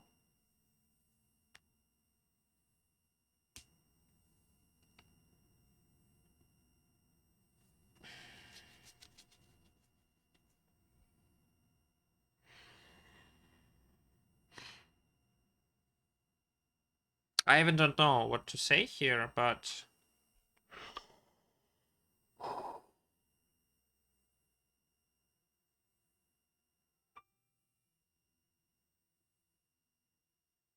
I'm already stupid. No.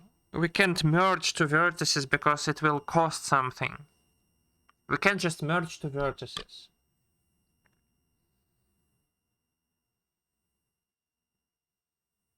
Or can we?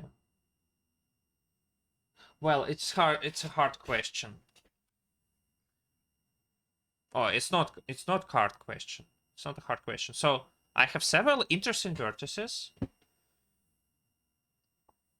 At the step I,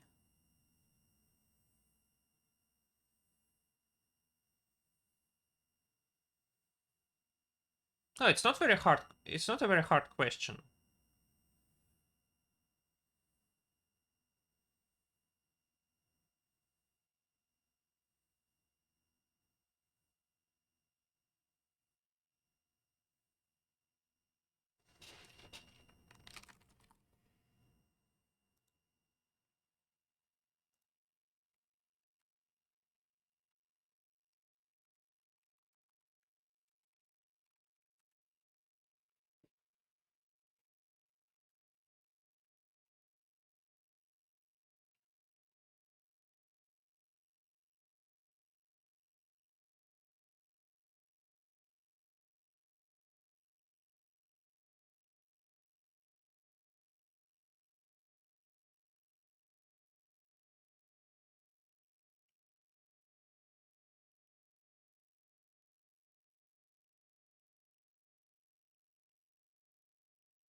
Okay, number of stage.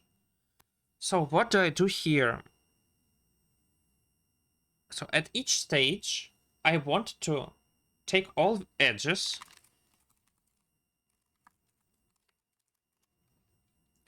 and try applying it.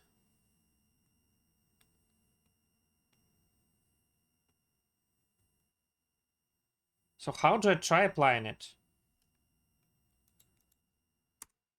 Ah,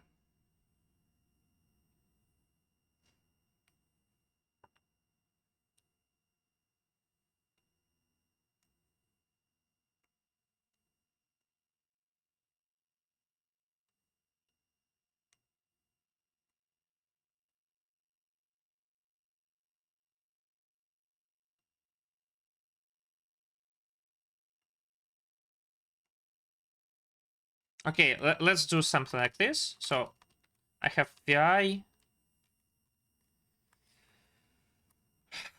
For example, let's just say that sort whole C, series size,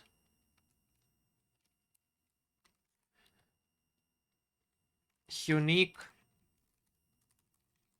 C, whole C minus C begin. Something like this. So I have this thing. Okay, at each time, I just go through all edges.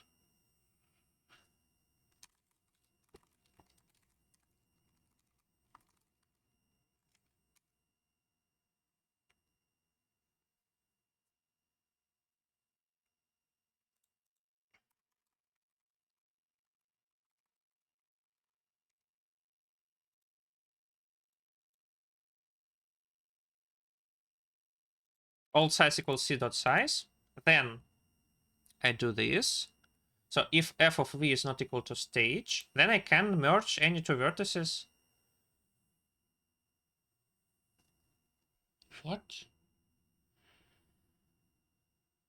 No, I can't merge any two vertices.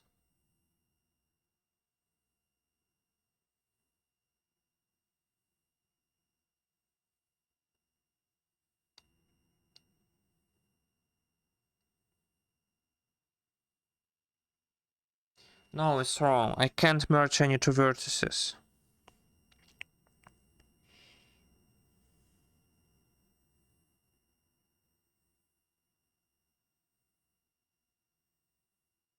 I can do something else. I can make DSU D.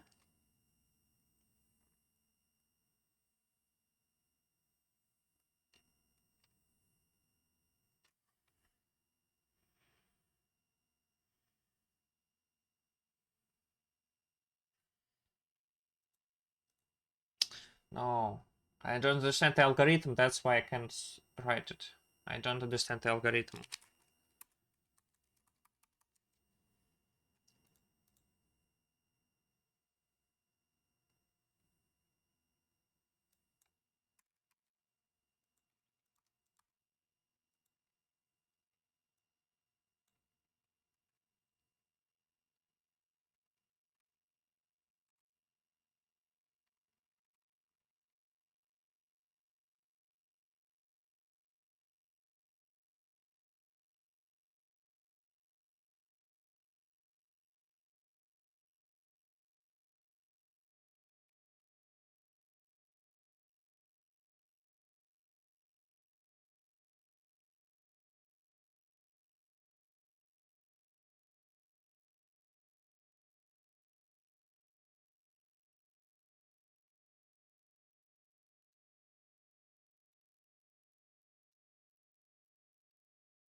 Okay, I firstly need to check that the graph is at least connected.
Wait, what?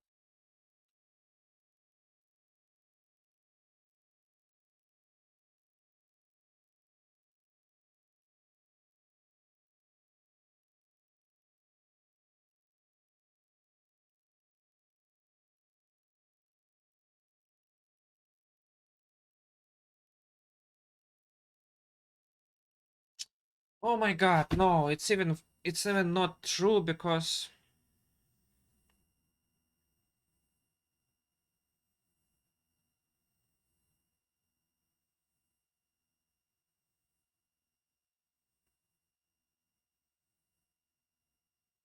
we cannot merge it so easily. We cannot merge it. Just merge it. We cannot do it because in the end we need to choose the representative which will be uh, which will represent this set after the merge. So again,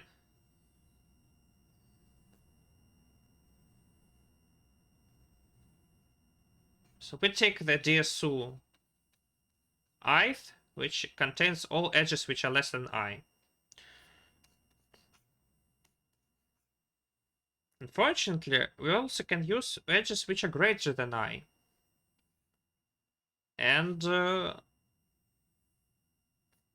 if there is a representative here and here, then we can spend I, and now we have only one representative. However,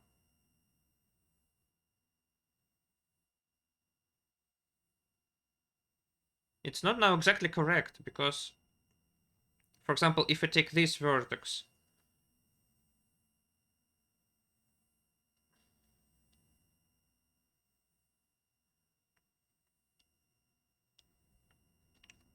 for example, it's less than I here, here it has I plus 1, and here is still less than I.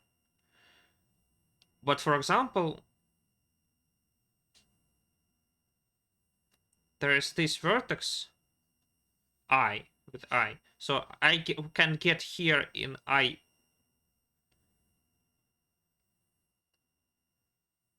Okay, for example, there are all edges from 0 to I. Then I can get here for I plus 1, but from here I can only get from I plus for I plus 2.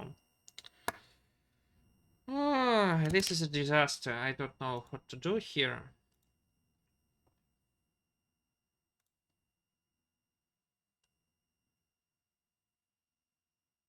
And it is not nice. It's not a nice situation to be in. Well, I'd better solve D, which I didn't.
Let's just do something stupid, but I'm sure it doesn't work.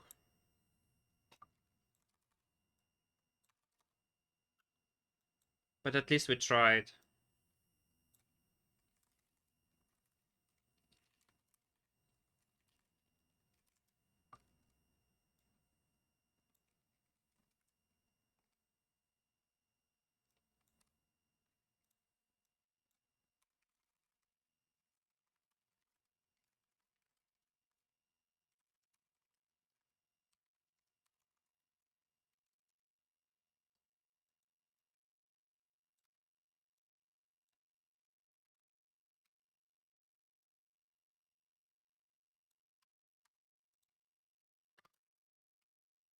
Ah,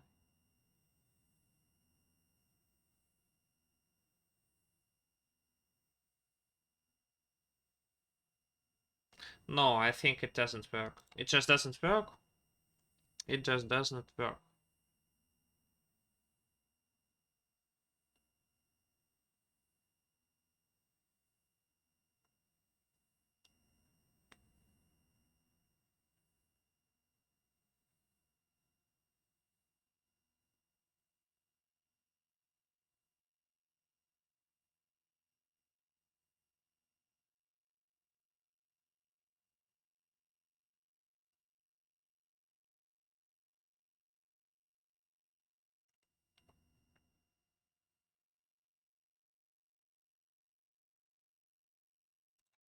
Okay, whatever.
Ah, this doesn't work. But it's better to have at least some attempt.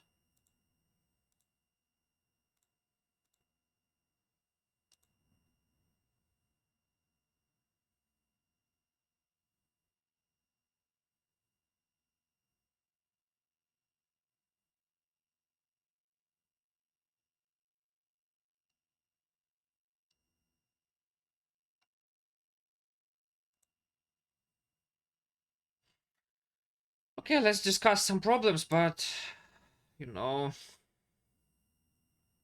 it's not even fun.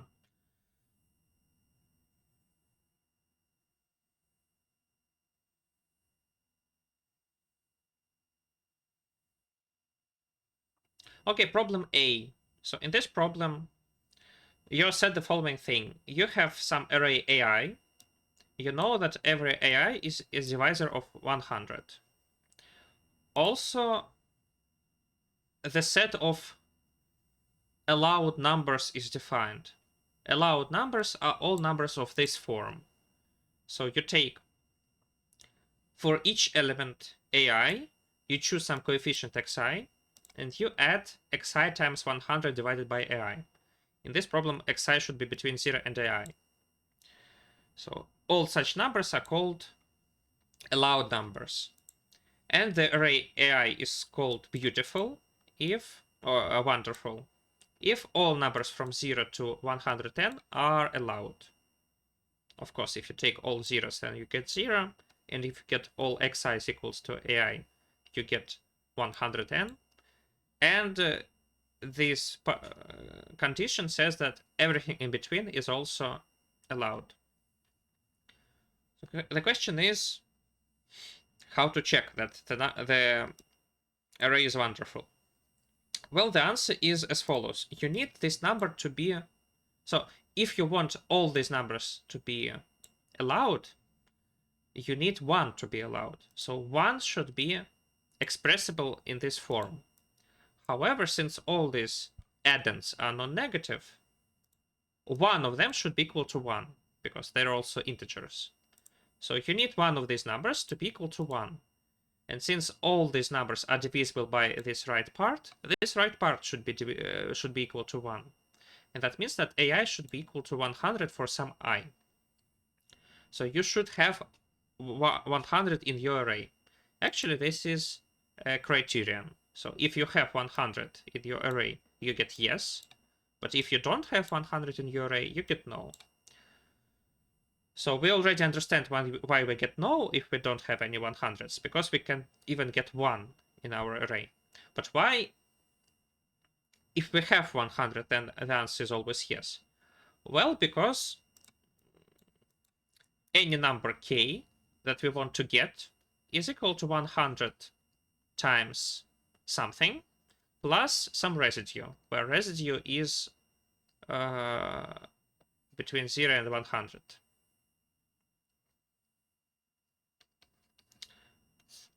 Okay, let's express it in this way.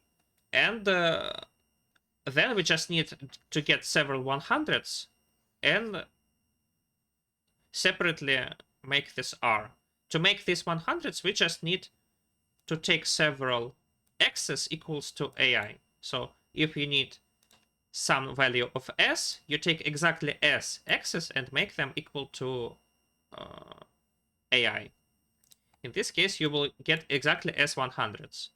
And the rest of the r's, you just take that exactly AI, which is equal to 100, and you take xi equals to r. In this case, xi times 100 divided by AI will be equal to r, which is your desired r. And in the special case where r is equal to 0 but s is equal to n, you just take all x is equal to AI, and you win.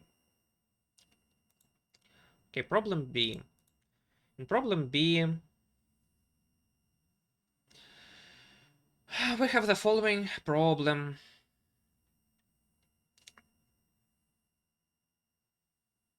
We have an array A consisting of n integers, and we need to perform m operations. During these m operations, you choose any segment of odd length, and you invert it. So this operation, which is described here, is actually you just take any subarray with same parity of the indices of its endpoints, that is, just any subsegment of odd length, and you reverse it. And also you mark the element that ends up at the position xi. And also notice that if the element is subsequently swapped with something, the mark will stay on this element. And you need to find the minimum possible sum of unmarked elements after all these operations. Well, you need to understand here that this operation of reversal is actually what it does. It never changes the parity of index of any element. So if element starts at index 4, it will always have an even index. If the element starts at index 1, it also will have the same parity. Simply because these two numbers always have the same parity, u minus I and u plus I. Therefore, for example, if you want to just minimize the number of touched elements, the marked elements, but you have some xi which is even and you have some xi which is odd, you will have to touch at least one even number and at least one odd number. You cannot make it that way that both these marks get in the same element, because this element would have to change its parity, which it cannot. And also notice that if you have any two elements of the same parity of index, you actually can swap them with this operation. You will also swap some other elements, but if we do not care about them, if our task is just swap two elements of the same parity of index, we can do that. We can just take u equal to their arithmetic mean and y equal to their half difference. So we can swap any two elements. Therefore, at each moment, or when you have some xi, you can choose any element with the same parity as xi and make it marked simply by swapping it with xi. Also notice how y here should be non-negative, and therefore you can even not touch array at all. If you don't want to, you can avoid swapping any elements. Okay. So now the question is, basically, from xi, we're only interested in its parity. So let's rewrite it like this. We have A odd indices and B even indices. We need to choose A odd indices and B even indices in our array, maybe coinciding. Then mark them, and then minimize the sum of unmarked elements. So how to do that? Well, instead of minimizing the sum of unmarked elements, let's maximize the sum of marked elements. It's the same thing. So how to maximize the sum of marked elements? So since, as I said, the problem is basically independent from for odd indices and for even indices, let's just solve it, for example, for even indices. So on even indices, what do we know? We know the subsequence in array A, which is formed by even indices. It's like roughly of size n over 2. And also you know from this array how many of these even elements should be marked. So first of all, if 0 of them should be marked, then we just can return nothing. So we do not mark any even elements. Secondly, if we mark at least one element, then we need to mark something, because we cannot, if we have positive number of even x's, we cannot mark nothing from x. We need to mark at least something. So we need to maximize the sum of marked elements. So let's look at the maximum. Of course, we will have to mark it. So let's take the maximum, and we definitely mark it if there is at least one even x. But then let's look at the other numbers. Do we want to mark the second maximum? Actually, we want to do it only if the number of x's is at least 2, and if the second maximum is positive. Because if it is not positive, we better mark again the first element, which is the global maximum. Why mark the second maximum and decrease your sum? So let's just make the... So if there be indices of same parity, let's make a cycle of length minimum of b and the number of elements of such parity in A. So if this subsequence has size m, then we take the minimum of m and b. So at the ith iteration, we take the ith biggest element, and to find it, you can sort the subsequence of this array beforehand. And after that, you compare it with 0. If it is greater than 0, you definitely take it. If it is less than 0, you only take it if I equals 0. Otherwise, you do not take it, because you can avoid it. And that's it. Okay, problem C is called median partition. The hardest thing in this problem is to find out that actually it is only 5,000, so you can solve it in quadratic time. And you should actually solve it in quadratic time. So in this problem,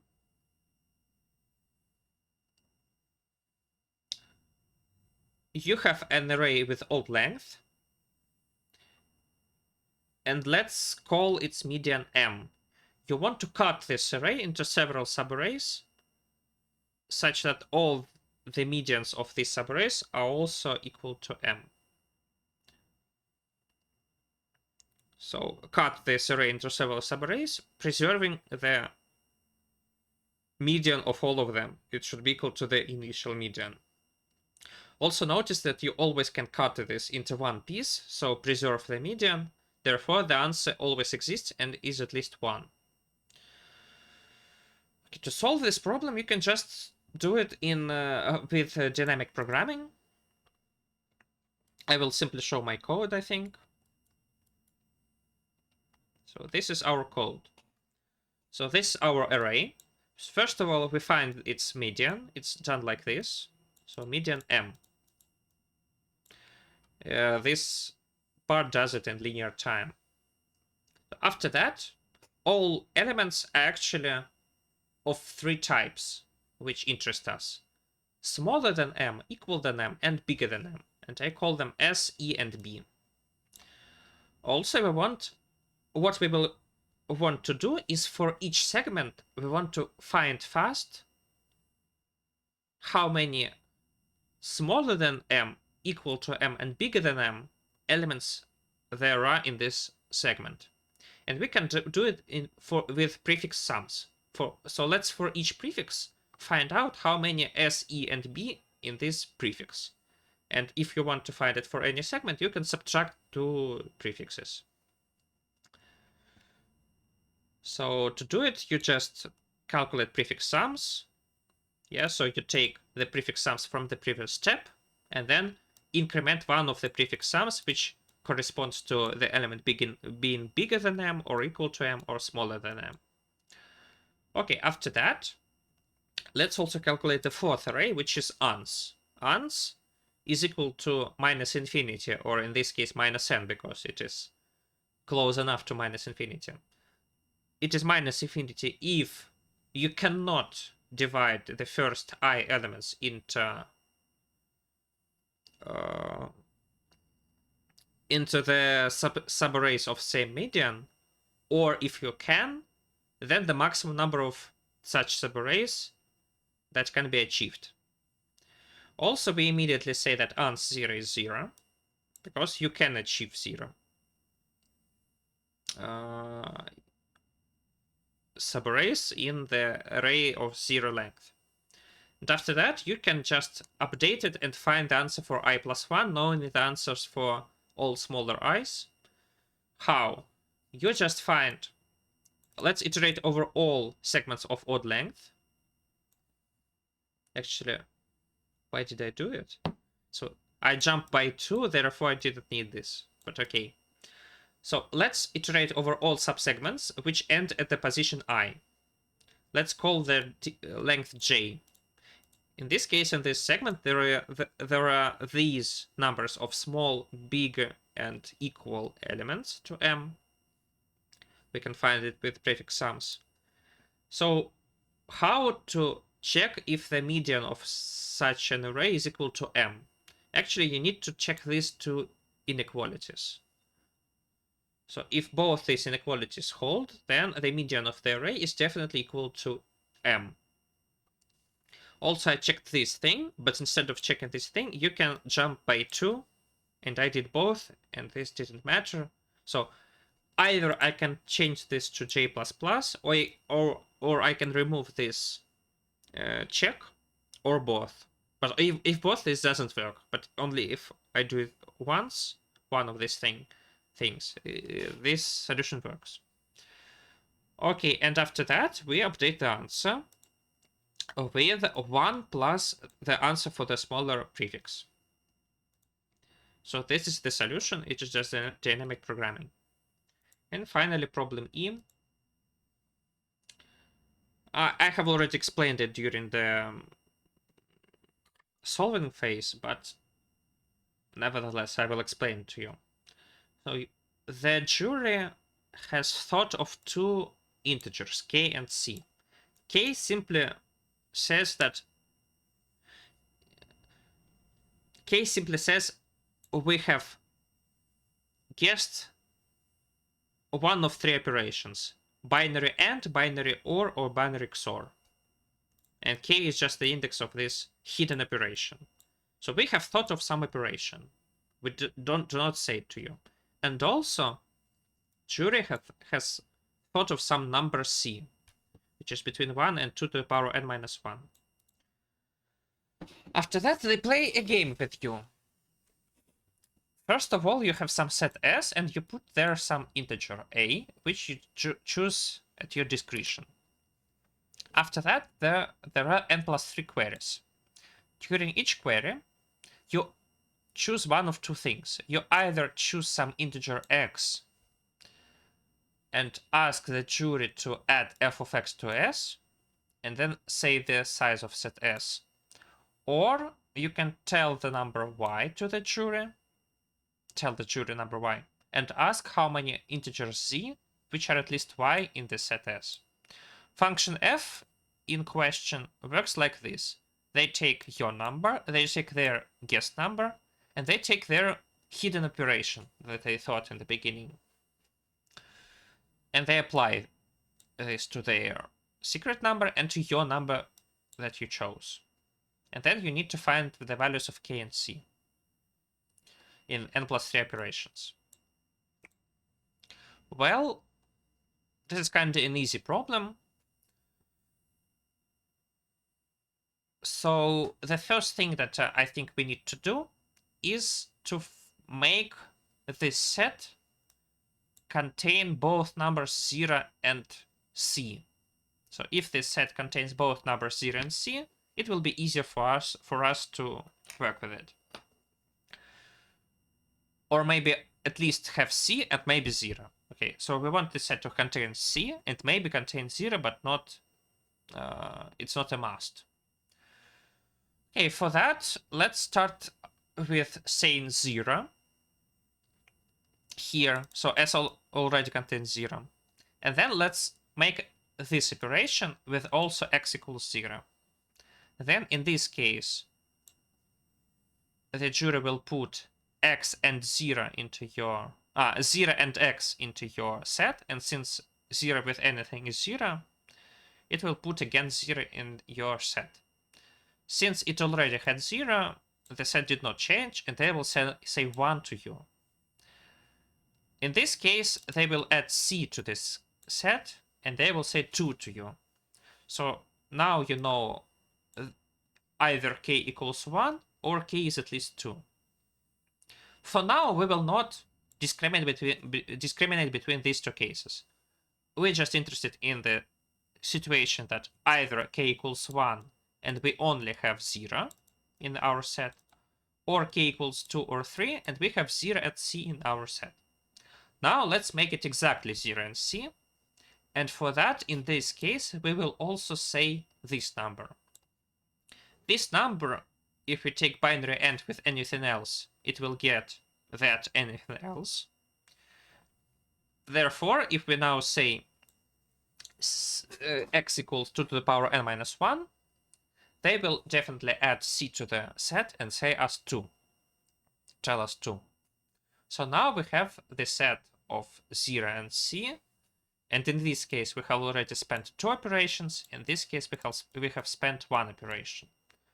What next now is we just apply binary search. So we have 0 and C in our set.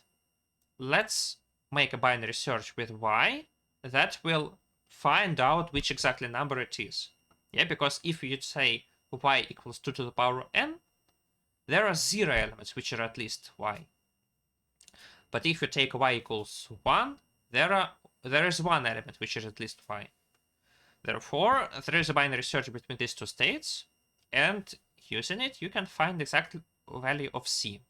You spent exactly n operations for this, so now here you have spent n plus 2 operations, and here you have spent n plus 1 operations. Now, in this case, you can already print the answer. You already know C. In this case, you already know C, but you still don't know K. Now, there are plenty of ways to do it in the remaining 2 operations. For example, let's do the following way. So let's consider 2 cases. First case is C equals to this great number. If C equals this great number, then let's take any other number except 0 and 2 to the power n minus 1. For example, 1. Let's take the number 1 and make this operation with this number. In this case, if we have this operation, it will add 2 to the power n minus 2, and this will be the new number, so the size of set will increase, and now it is equal to 3. But in the case of this operation, it is 2. So with n plus second operation, you have found out with this operation what the value of k is. It is either 2 or 3. And finally, if C is not equal to 2 to power n minus 1,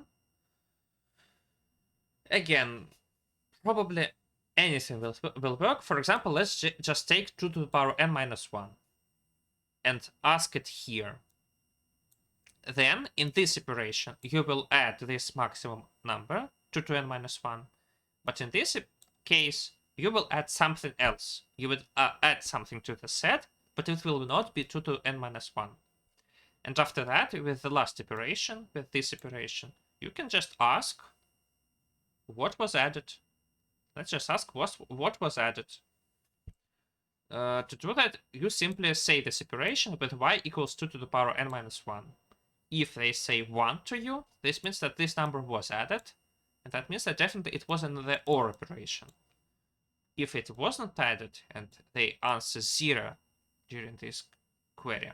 Then it is XOR operation, and you just print it in the way that is supported by the interactor. So that wraps up my editorial. I hope you learned something new. Thank you for watching.